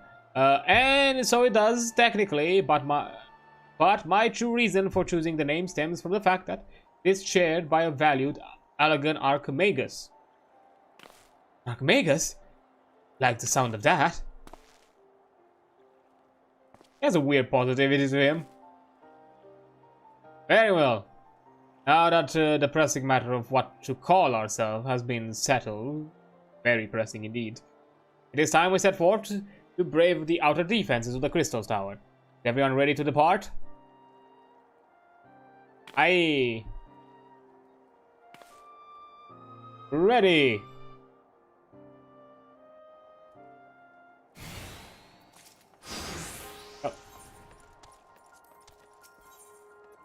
So, Labyrinth of Ancients. Gravity is eager to begin the expedition of the Crystal Tower. Esteemed colleagues, the secrets of ancient Allag beckon. Let's not keep them waiting any longer. Adventurer, you and I will join the engineers at the Crystal Tower's main gateway, where we will endeavor to neutralize the structure's heavy defenses. Ambrose, meanwhile, will remain here and observe the operation. Given my knowledge of Allegan history, it seems logical that I should lead the expedition itself, though I admit the role does not exactly befit my status as an observer. Still, we can't make use of the resources at hand. Assuming all are in agreement, let us proceed forthwith to the large, lopsided gate found to the southeast.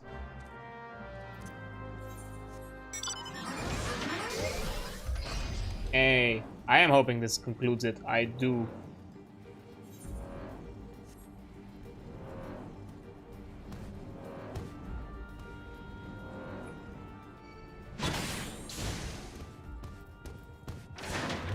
Fine, I suppose I'll fight you.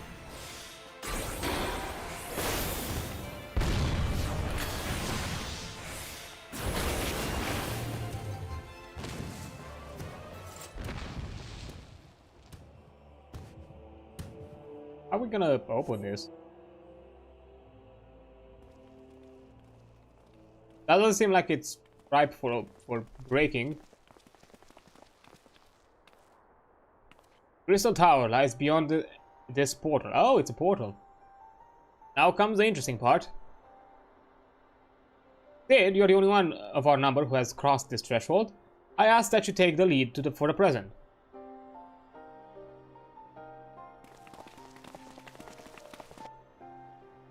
But how does it open? Like, how is that a portal? Like, what the? Okay, there. Never.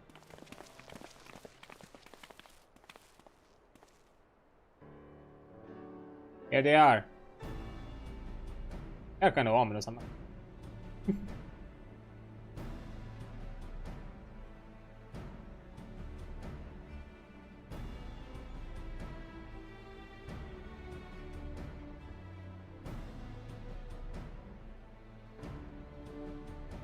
I say, the energy radiating from these statues is palpable. Lucky for us, that is. One might otherwise stroll past them. Feast your eyes onto the elemental defenses which prompted our lengthy preparations.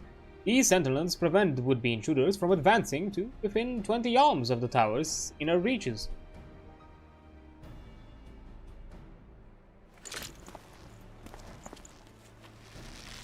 Let your aim be true. Yikes.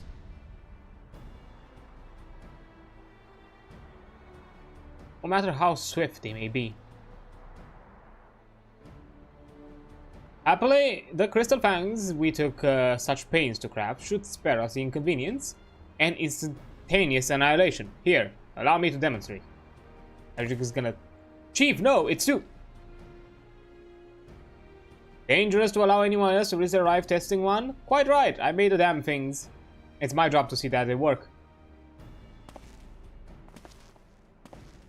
What, are you gonna like pierce the shield?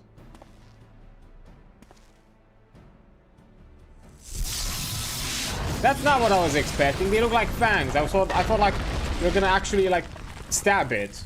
Like that's a bit, I don't know, kind of wonky. Success. I am for one convinced, friends. Ready your fangs.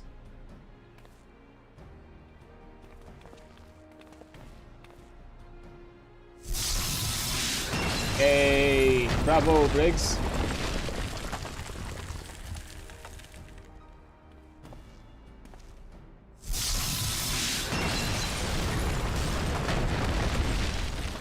And let me guess, I'll do the last. Right? Points finger, please.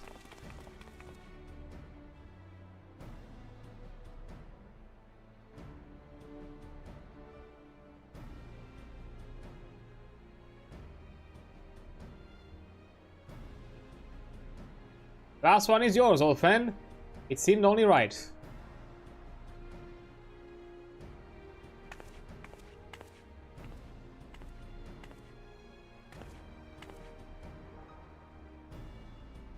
Okay, let us open to new realms.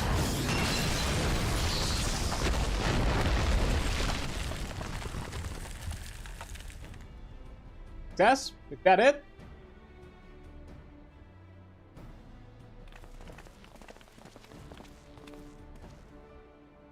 Ah, we did it! So much for the outer defenses.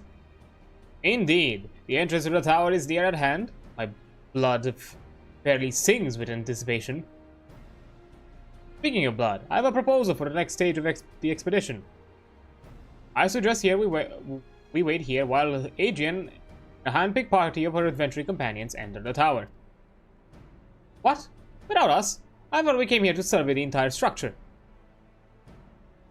It, and we will, but our investigation must proceed at a measured pace.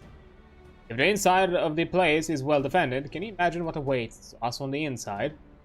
Only a true hero could reasonably hope to brave the hazards ahead, live to tell the tale. Agent here fits that description better than anyone I know. And it is not as we shall be idle in her absence. While Agent and her companions are risking life and limb to beat us to the path to the tower, we can set about analyzing this rubble for evidence of how its technology functions. Your knowledge of ancient lore will be invaluable in that endeavor, historian. Gratia. Ha! Do you ever tire of being right, old man? Agent, as it seems I won't be accompanying you, allow me to at least provide some instruction. The maze that surrounds the base of the tower is known as the Labyrinth of the Ancients. During this initial foray, I suggest you can concentrate on reading the place of hostile enemies. When you are reasonably certain the maze is secured, contact me via link shell and we should join you post-haste, no matter what Master Garlong says. Though we would prefer it if any relics you encounter remain intact. You have leave to do whatever it is necessary to secure ingress to the upper levels of the tower. Fortune go with you, Adrian. Yay! So I'm guessing I'm having like an introductory kind of like beginning dungeon. The labyrinth sounds kind of like a dungeon. Labyrinth of the Ancients, accessible, duty finder. Yep, dungeon it is. I'm not sure what are my chances of actually the alliances. This duty is designed to be undertaken by an alliance. A squad of 24 adventurers formed of free-for parties. I'm sorry, is this like a pre-raid? This battle composition is reserved to large-scale duties only. While you are in alliance, the class and H job icons appear. Of course, you can achieve that which will be otherwise in.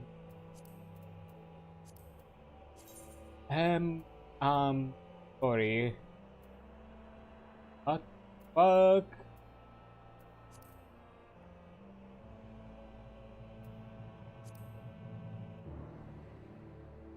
Hi there, Hyper. I'm doing fine. Yeah, it's a fucking raid. I don't think I can do this today. No, I cannot do this today.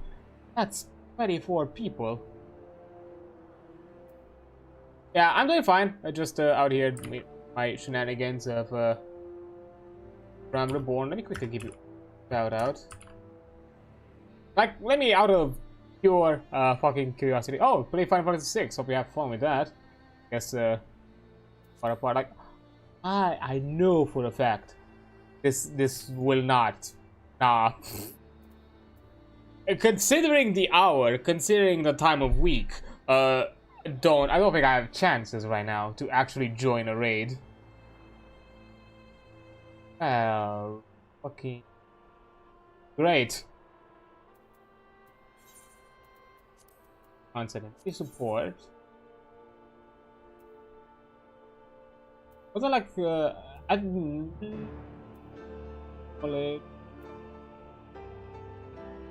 okay, sports seems to only be just dungeons. But also there was like something about parties, or like raids or something to be able to do like AI stuff.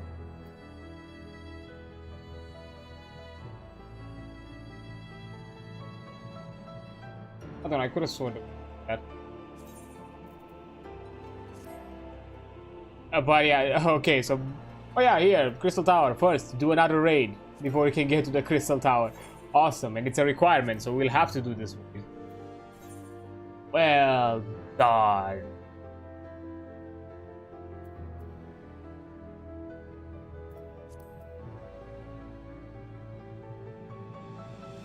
This is gonna be a thing. Oh look, 2 out of 15. Like somebody's also queuing with me, I guess. Whatever. Man, this is gonna be. Yeah, I think the plan. The more I think about it, we're probably gonna do probably next time we're jumping to Final Fantasy XIV, I'm gonna have this queue running in the background while we are doing all these shenanigans. Because if I'm not mistaken, raids have to be a bit lengthy, right? Like, it's not just because trials are a singular boss fight. Maybe 2, depending on the trial, or like 2 phases that are different locations of the boss fight, depending. We're talking about Gilgamesh. Dungeons are like a, so I'm guessing raids, they gotta just be like traditional raids, like it's a sprawling place that we have to explore. Get to all that item level. Item level 50. That's a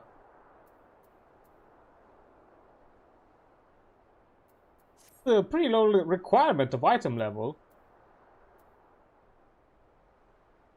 Time limit 2 hours. I mean, isn't the 2 hours an average? No, it's definitely longer if it. And it's, yeah, definitely if it's put at 2 hours time limits, it's definitely lengthier.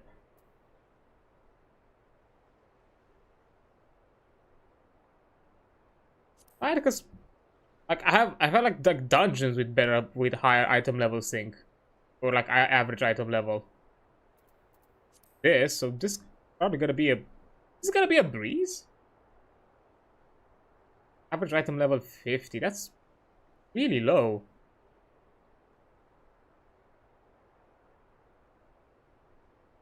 All item level restrictions are lifted for alliances. Oh, I see. So there's no item level thing. So yeah, gotta be. So technically, if anybody is within a similar level of progress like I am, it should be a breeze, right? So it shouldn't be too lengthy of a dungeon. It's probably gonna be lengthy in the sense that it's gonna be a bit to do. I don't think more than that, right? Yeah. I think this is gonna be a thing that's gonna run in the background. I think next week, because I know I don't think we could. Because I'm also looking at the hour. I did. Oh, I cannot fly here. I have to get out of the gate. I'm also saying this as a way of, because I did say today that I'm gonna run like an hour short than my usual.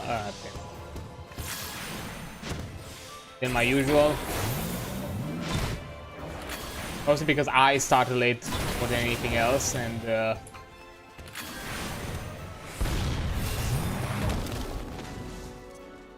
see me?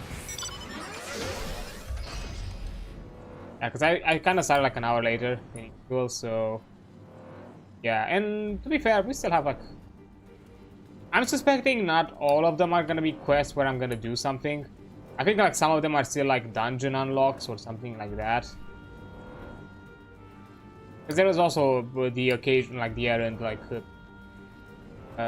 blue quests that are just there to unlock a dungeon and don't even require you to complete, just unlocks it for you to do it if you want.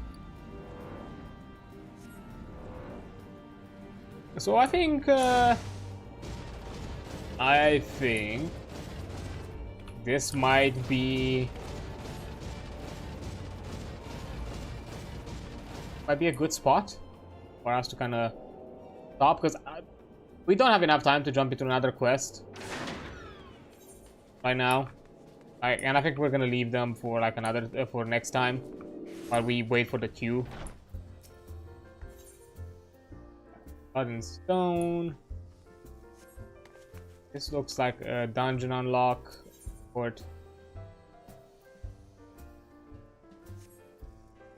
Okay. Look at birds.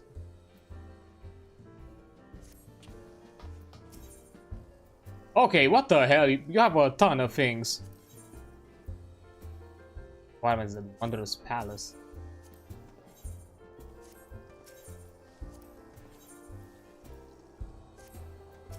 I have a lot of quests. What the hell, man?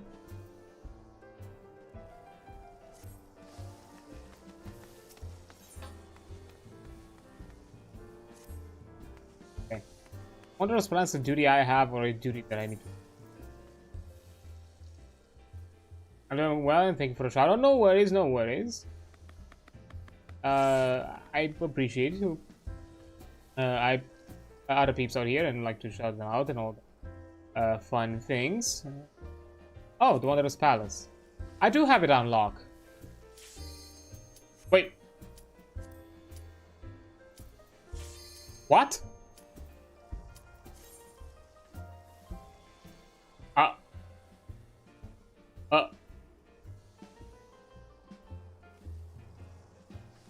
What do you mean the queue? Ah, damn it, somebody didn't accept.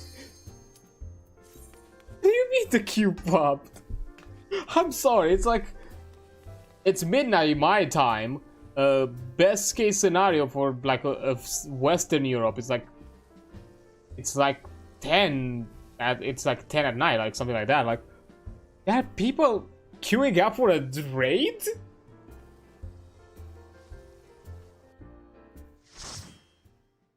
Huh.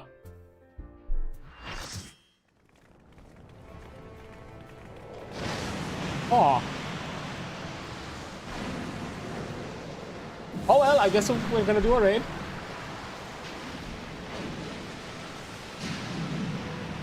Just out here looking at things, thinking that I'm gonna be done with the stream, and I'm now just yeeted into a place.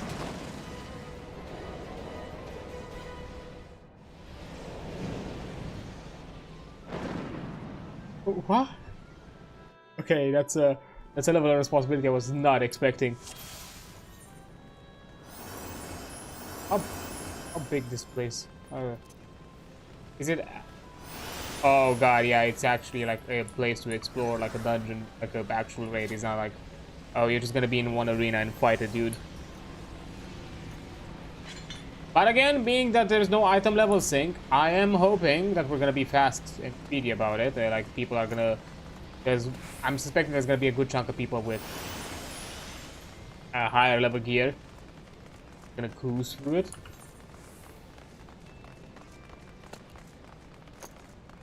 I hope. Okay, that looks like the place at the end, because the tower connects.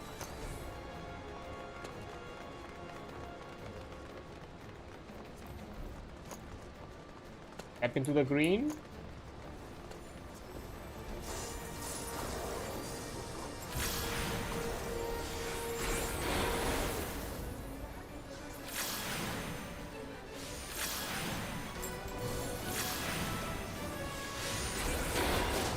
Okay, yeah, this is fast. Like, look at the... I'm barely doing anything. And they're already, like, melting them.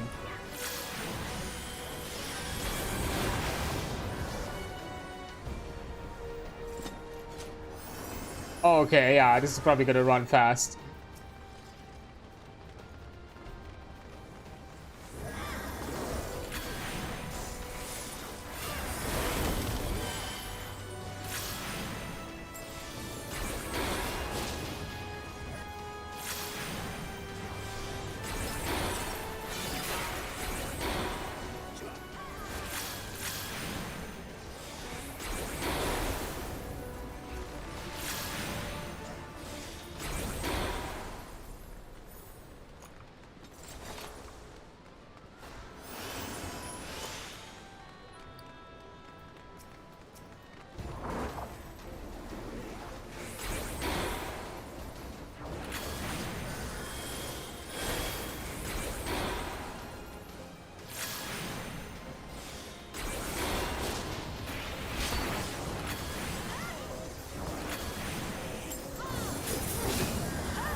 Oh, I almost died. I didn't even realize. I think I was in... I realized I just messed up, like, on my rotation, and that's it. Oh yeah, we got a good hint that, yeah, don't touch the ground that is not a green box.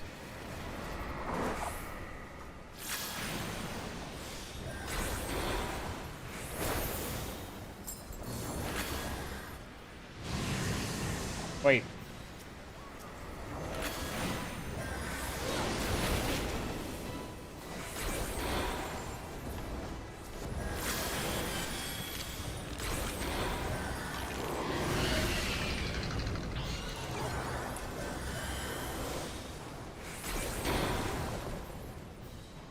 I have no idea what's happening.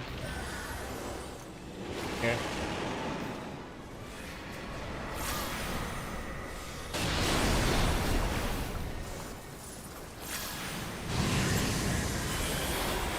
It's supposed to be the boss? I'm not genuinely asking.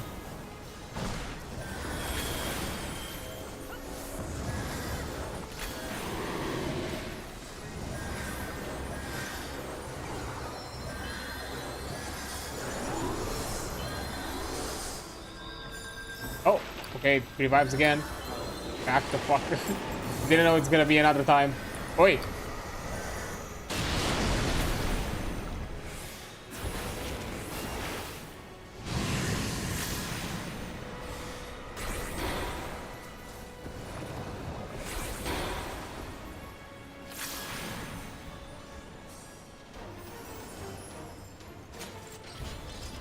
No shot, that was the boss.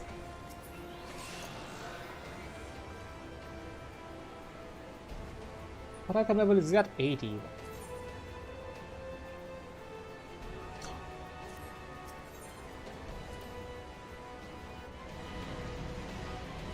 I should guess that we are way over level, like.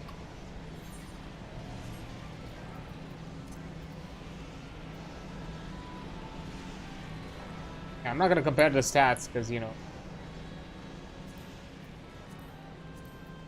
I'm just gonna greed these just, you know, for like glamour. That's all.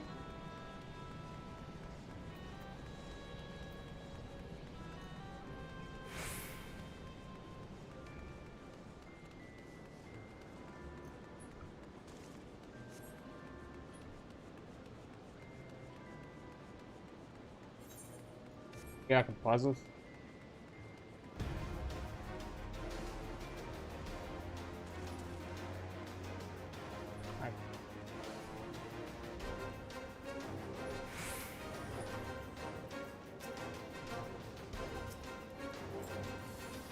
Hey, do I have like an indicator? But I.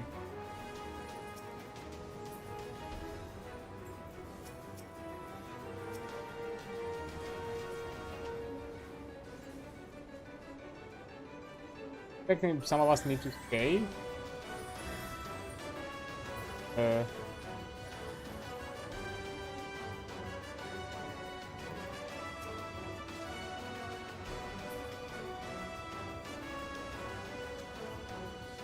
Okay. I have like a indicator anywhere, like if I'm staying at least the right spot. I think I was. Probably was.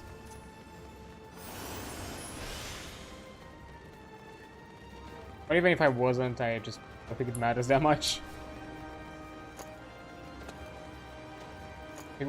I think everyone here is also over here with matter. I'm gonna crush things.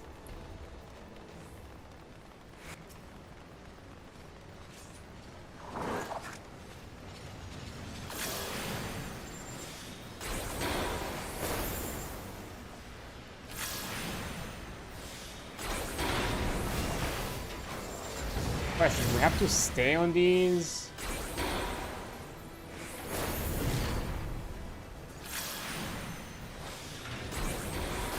Like, I'm trying to be like a, you know, a good...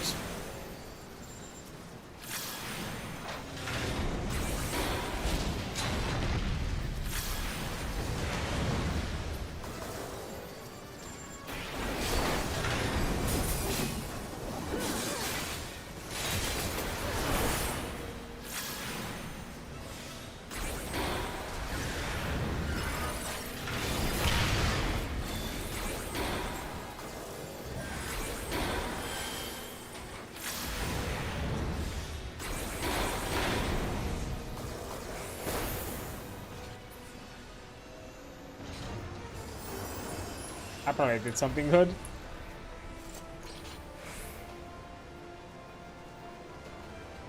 But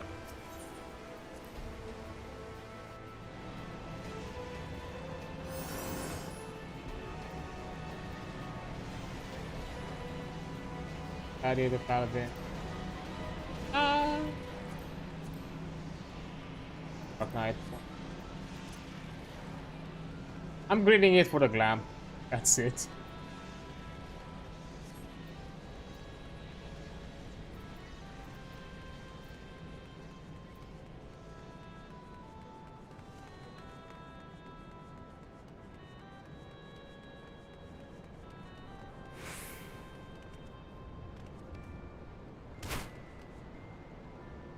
Oh.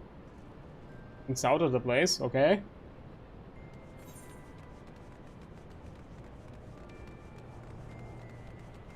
More bosses, and that's it.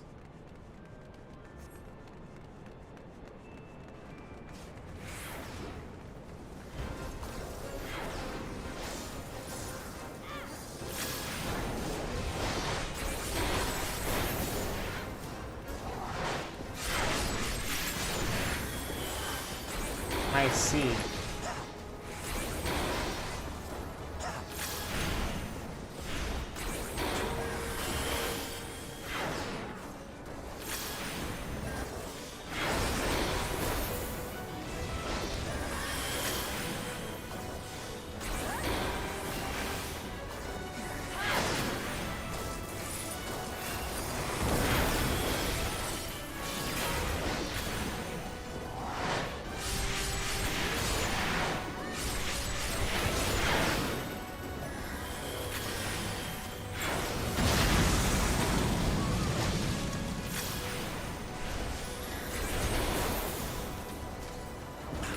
Whoa.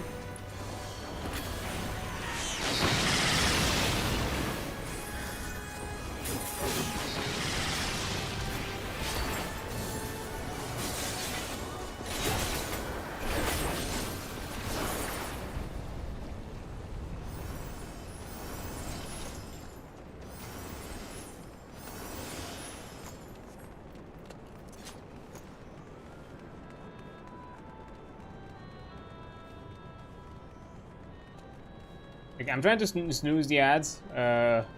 Also, at least most peeps can get majority of the dungeon. Maybe paid view.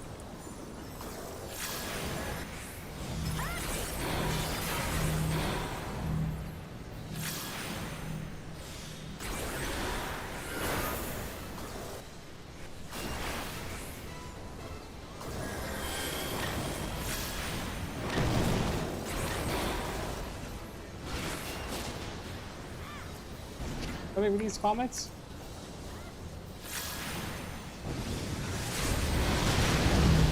They're like kept alive?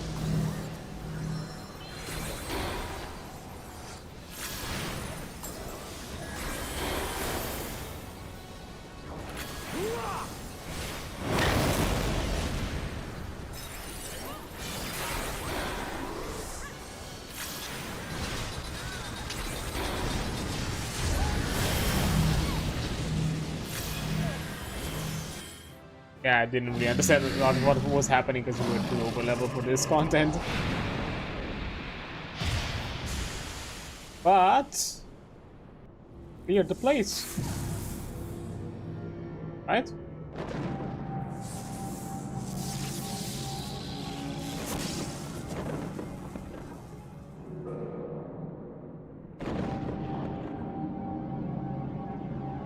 All that's left is the Crystal Tower.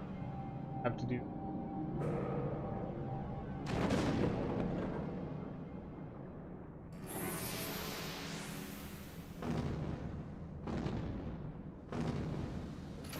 Oh, there's another boss. Okay, probably should have guessed.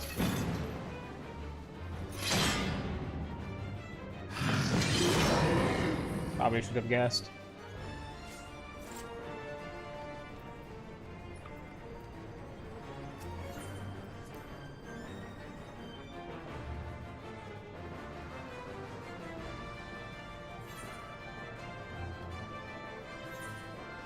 Oh.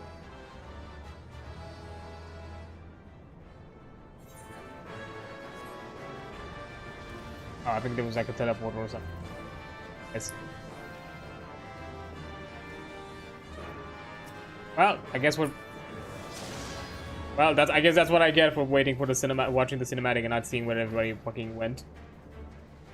I'm gonna watch this from these sidelines. Oh, I can move. Okay. Ah, I just been auto teleported and it just denied. Oh.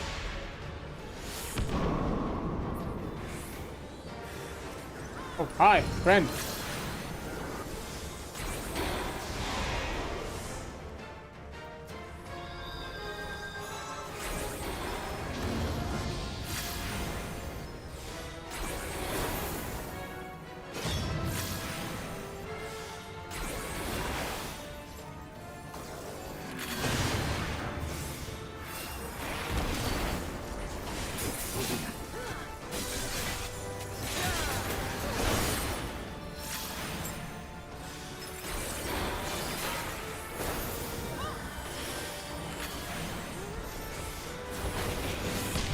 Ah, I didn't pay attention to the casting. That's my bad.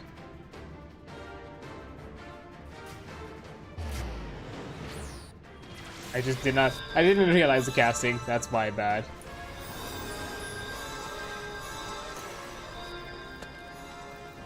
But to be fair, a lot of us just fucking biffed it. So it's fine.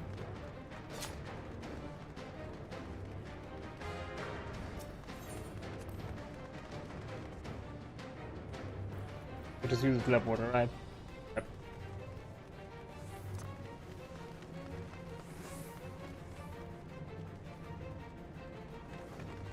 I'll stay next to this one.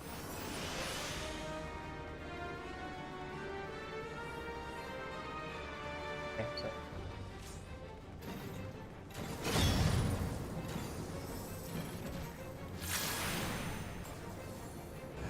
Come on. Fucking distance.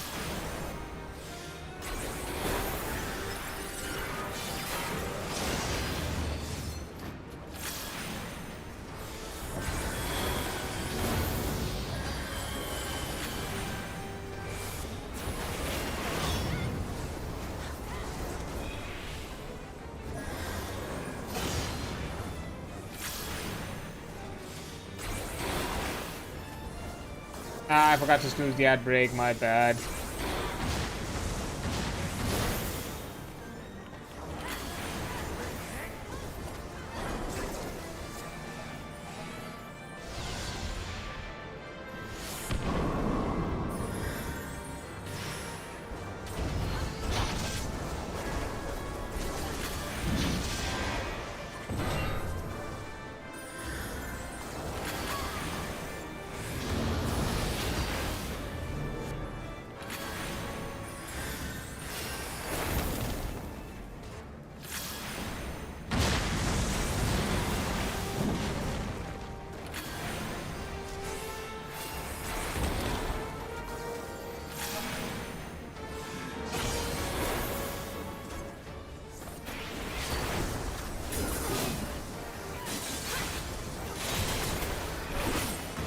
Oh, we got him! Like that. I'll be fair. That was I was cutting it close, but I was like, I committed to it.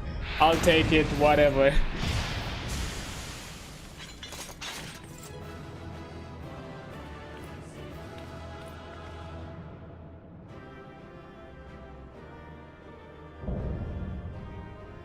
Okay.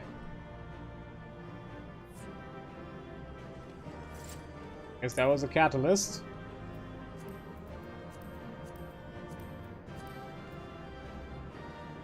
Those who first properties of the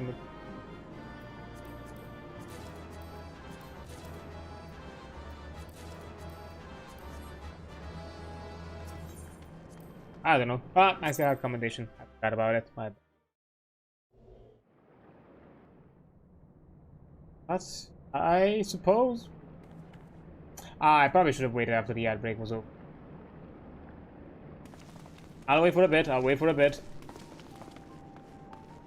I'm not gonna continue the dialogue until the ad re-emerges. Get in here. Yeah, I did not expect this to turn out the way it did. But be like suddenly bombarded by the fact that, you know, oh yeah, hey, here's a queue. Like, why not just and just get in the queue, do the dungeon, do the raid, whatever, doesn't matter.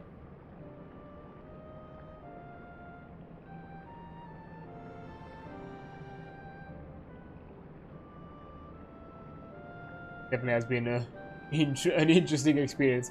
Not a learning experience, but an interesting experience, to say the least.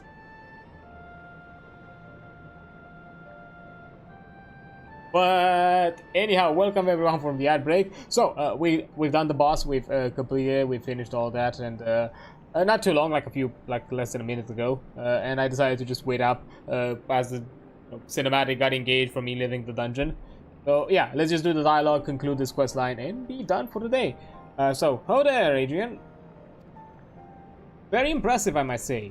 Your name should be writ large in the volumes that are sure to be penned on this historic expedition. The scale of this structure defines comprehension. Someone plainly thought bigger was better. According to the findings of my Baldician colleagues, a crystal tower was constructed to collect and store the endless energies of the sun. Characteristically ambitious undertaking. Now that the tower's inner defenses, what of the tower, judging by our haggard expression, clearing out the labyrinth was no more feat. Come see, come saw. A giant of a man wielding a shimmering scimitar, you say? Yes, that will have been the Phlegathon, not Acheron. Phlegathon. He was a hero of the Allegan Revolution. You gleaned that from what exactly? Choice of weapon? Well, I am a historian, and I have certainly, shall we say, affinity for the lore of the Allegan Empire. It is, of course, all knowledge gleaned from musty scrolls and tomes. The ancient texts claim that the Crystal Tower is defended by the champions of old, elves, I guess, resurrected and augmented through the Allegan's extraordinary technology. Chief, you need to see this.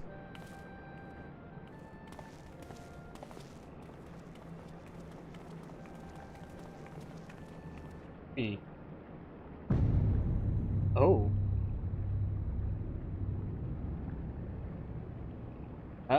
Well, there it is, the foot of the tower. What surprise do you have in the store for us, I wonder?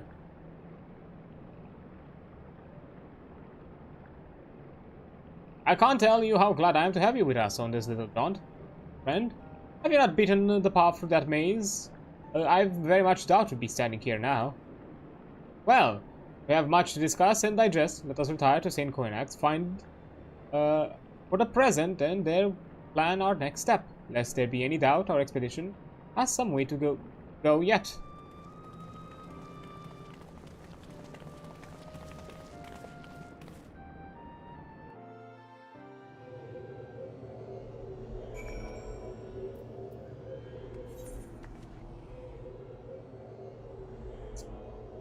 It's faster to me there than to teleport. It's probably the same. This. Yeah, I don't think that was like a very learned experience of doing a raid, just because, you know, just demolished it in a few minutes. It legitimately felt like a dungeon. Maybe even worse than maybe even faster than a dungeon. We just melted the bosses. Like, you know, we were like fighting the enemy. It was like, is this a boss? Is this supposed to feel like a boss fight? And why are we just destroying it?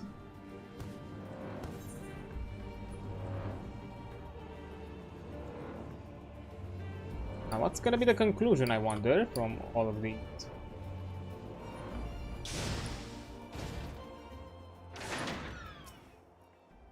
So good to join us, Adrian. Our meeting would be dull indeed without the full account of your experiences in the labyrinth. Take a moment to collect your stuff, and when you are ready, we shall debate what best proceed. Not for prosperity. Okay. The Fellowship of Noah have been accounted for. It is time this assembly has called order. Rambrose will be presiding over the meeting. If you would be so kind as to inform him of your readiness to proceed. Welcome back, Adrian. I have been reading about your encounter in the Labyrinth of the Ancients. It pleases me greatly to note that you seemed none worse of the experience. For your reference, I have added my own notes to Graha's preliminary expedition report and begun compiling a Crystal Tower survey log.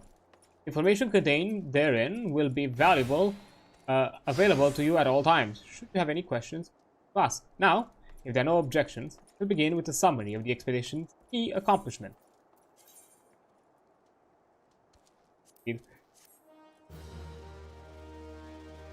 Is concluded, like the cinematic. In the course of our first foray into the grounds of the Crystal Tower, we succeed in neutralizing the structure's outer defenses before proceeding to secure the maze surrounding the base of the spire. According to Adrian's account, the labyrinth's defenses were most emphatically active. Disturbingly, her report also mentioned the violent encounter with a sentry heavily augmented by elegant technology. In short, our misgivings were well-founded. The Crystal Tower was not simply thrust above ground by a chaotic shifting of earth.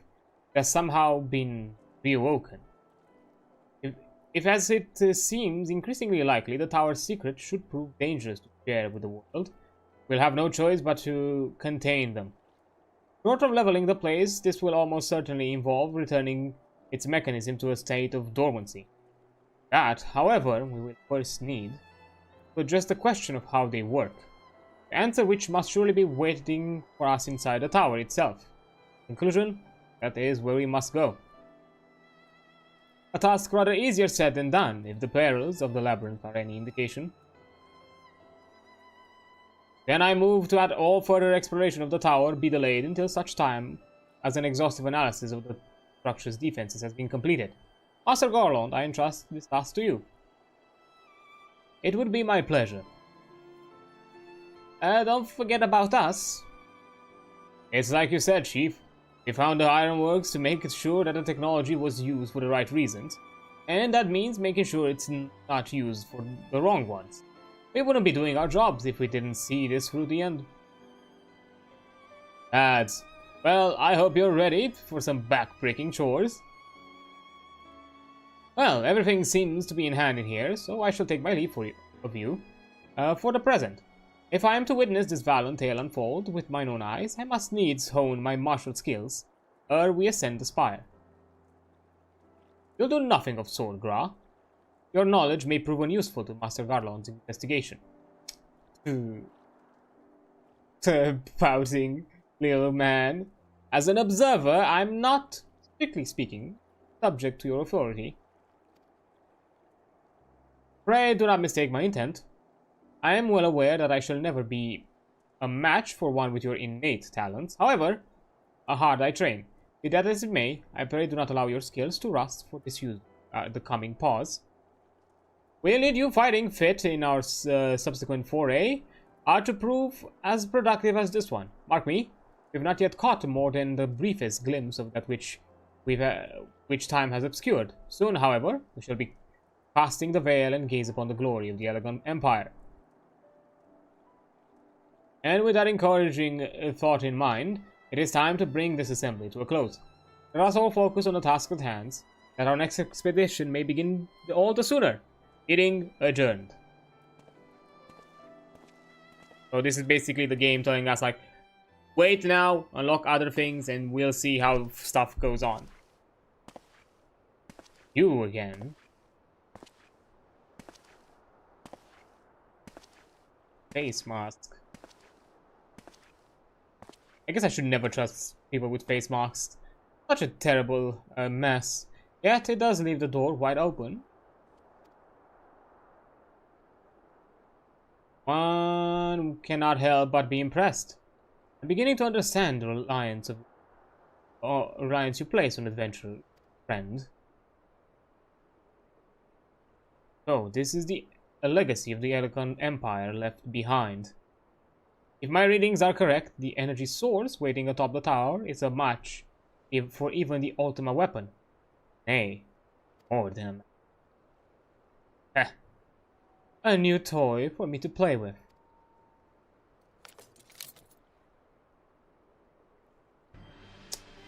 Darn it. Ah, darn it, it was you. I believe the fates had conspired to deny me my just reward once again. But it would seem they had a greater destiny in mind for me. God damn it, Nero. As long as my ambitions burn, I shall strive to seize it. Dream lives on, Sid. Do not disappoint me.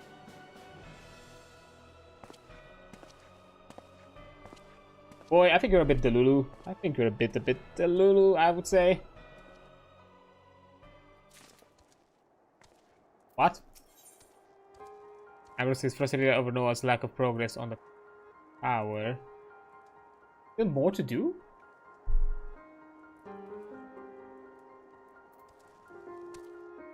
What? What do you mean there's more to do?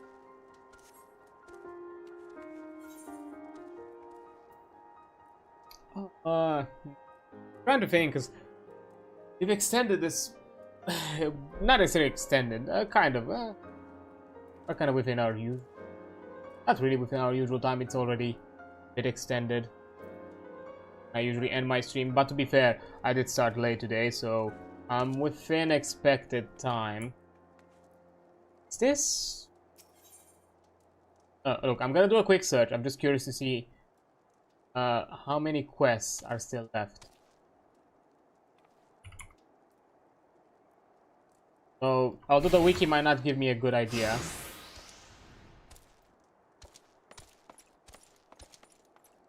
what I need to. The next one is darkness. Darkness one. Fire.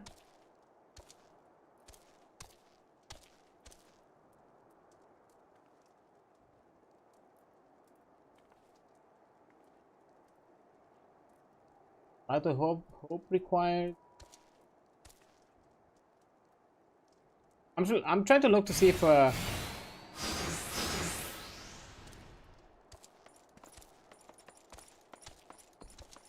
there is a point where I actually have to stop.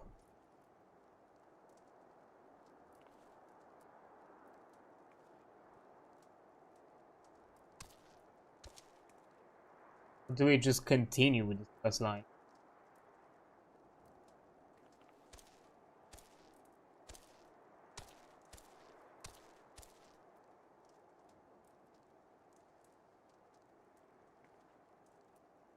Doesn't mention requirements.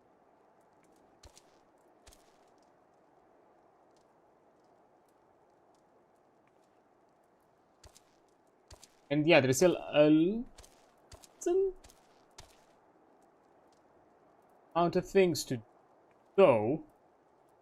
Lurk, been a bit, but I'm busy. No worries, Winter, I do appreciate it. Talk with whatever you're doing. And also, grass for being second, so I didn't. Oh no, this minute, you just did it. That's fine. Like looking at some things.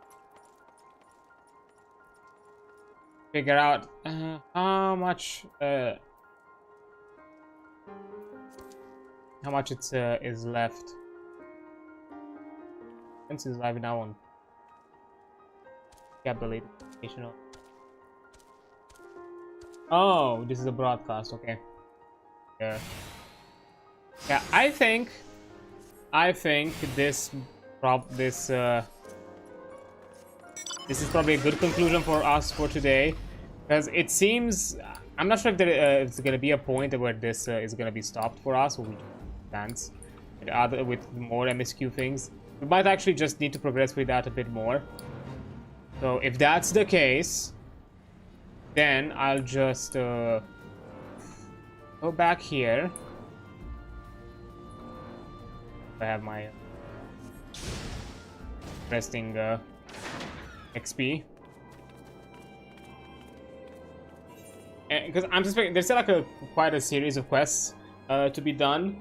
It didn't mention, at least the wiki I looked at, it didn't mention that they have any requirements of some MS progression first. So that means that all the quests that I kind of like passed through, I didn't look at the details. I just I wanted to see like a list. It might is a bit lengthy, and it's definitely not something we can finish today. But I think like concluding with an unexpected raid is a good is more than enough. So yeah, I think this is a good stopping point for me. I don't see any reason. Yeah, unfortunately, yeah, I'm technically ending it a bit shorter today, in the sense of how I usually run my streams, but I'm ending it within technically later hours than usual for today specifically, considering for today actually. So yeah, because of that, I think that's a good point for me. Stop. Yeah. Sorry, because I started a bit late, so it's kind of a suitable why. Uh, it ended like this. But anyways, hey, it's been a lot of fun. We concluded our postman Moogles. We did a bit of other side quests. We now are progressing with a side mission that it's actually related to the MSQ, but we'll continue it next time. And then once we are also done with that, but I'm suspecting that we're still gonna have like other raids that we're probably gonna crush, or some other content of the sorts. Oh man, I should have. I'll look it tomorrow. Not tomorrow. I'll look at it next stream.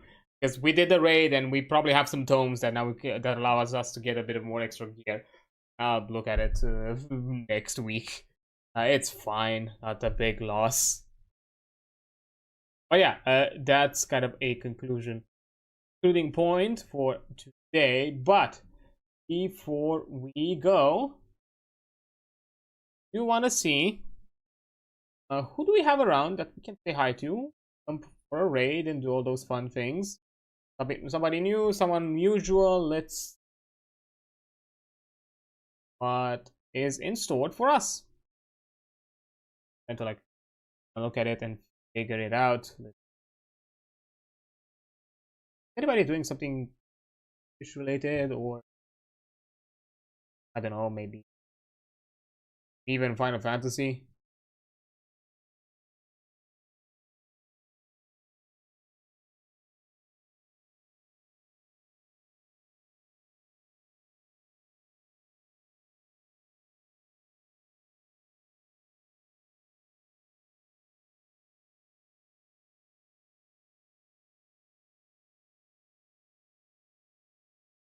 And to look, he's playing Roma. That's nice. That's nice. Those like stuff. I'm trying to look for my roster. Maybe even peeps that I've not rated before. Oh.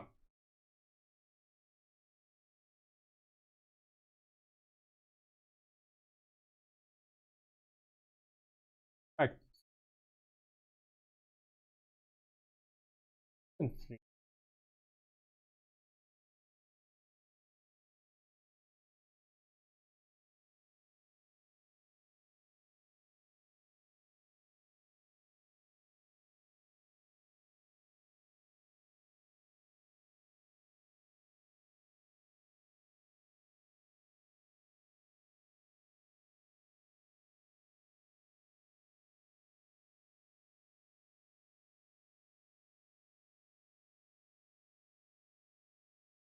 You know what?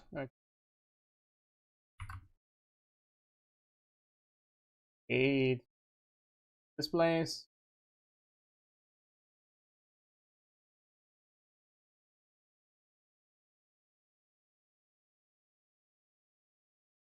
I feel like deciding with all the shenanigans. I have to figure out.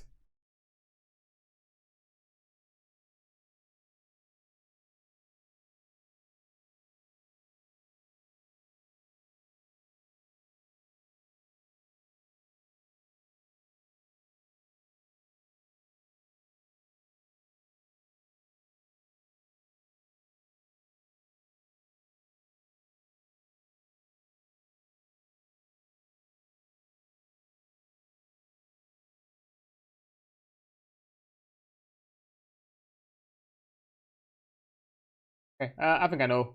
Sorry, just had to figure out who to.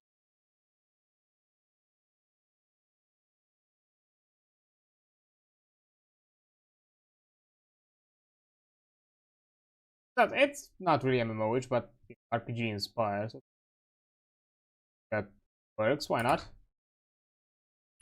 Yeah.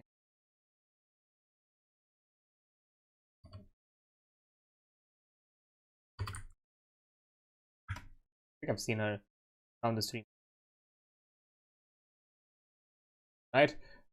Okay, let's trade into jam. Actually, let me put background music. Trade. There we go. There we go. Our usual shenanigans. So, when it comes to raiding, these are the usual messages we send around. First one is for those who do not have access to the sub emotes. The second one is 2. So those are the shenanigans. But anyways, yeah, we're gonna go at Devora Dvoria. She's playing some Borderlands 2. I think co-op. Yeah, co-op. That sounds like a lot of fun. So why not? I'm a BL2 fan. And it's within similar ideas, I suppose, with MMO-ish, kind of, sort of. So why not? But yeah, that's gonna be it for today. Tomorrow, as per usual, no stream. And technically, even this is gonna be the last usual Wednesday stream. This point on, it's gonna be Monday and Tuesdays, so that's gonna be a thing. Then on Friday, I'm gonna be back to talk about like our TTRPG things. We're gonna look into Mithras, check that out and have a first look at it. And then on Saturday, we're having a redo of our Void Train playthrough for its official full release out of early access. 1.0 version, which is going to be a lot of fun. So yeah, thank you so much for being here. You've been amazing. Don't forget that. I'll see you flip side. Bye.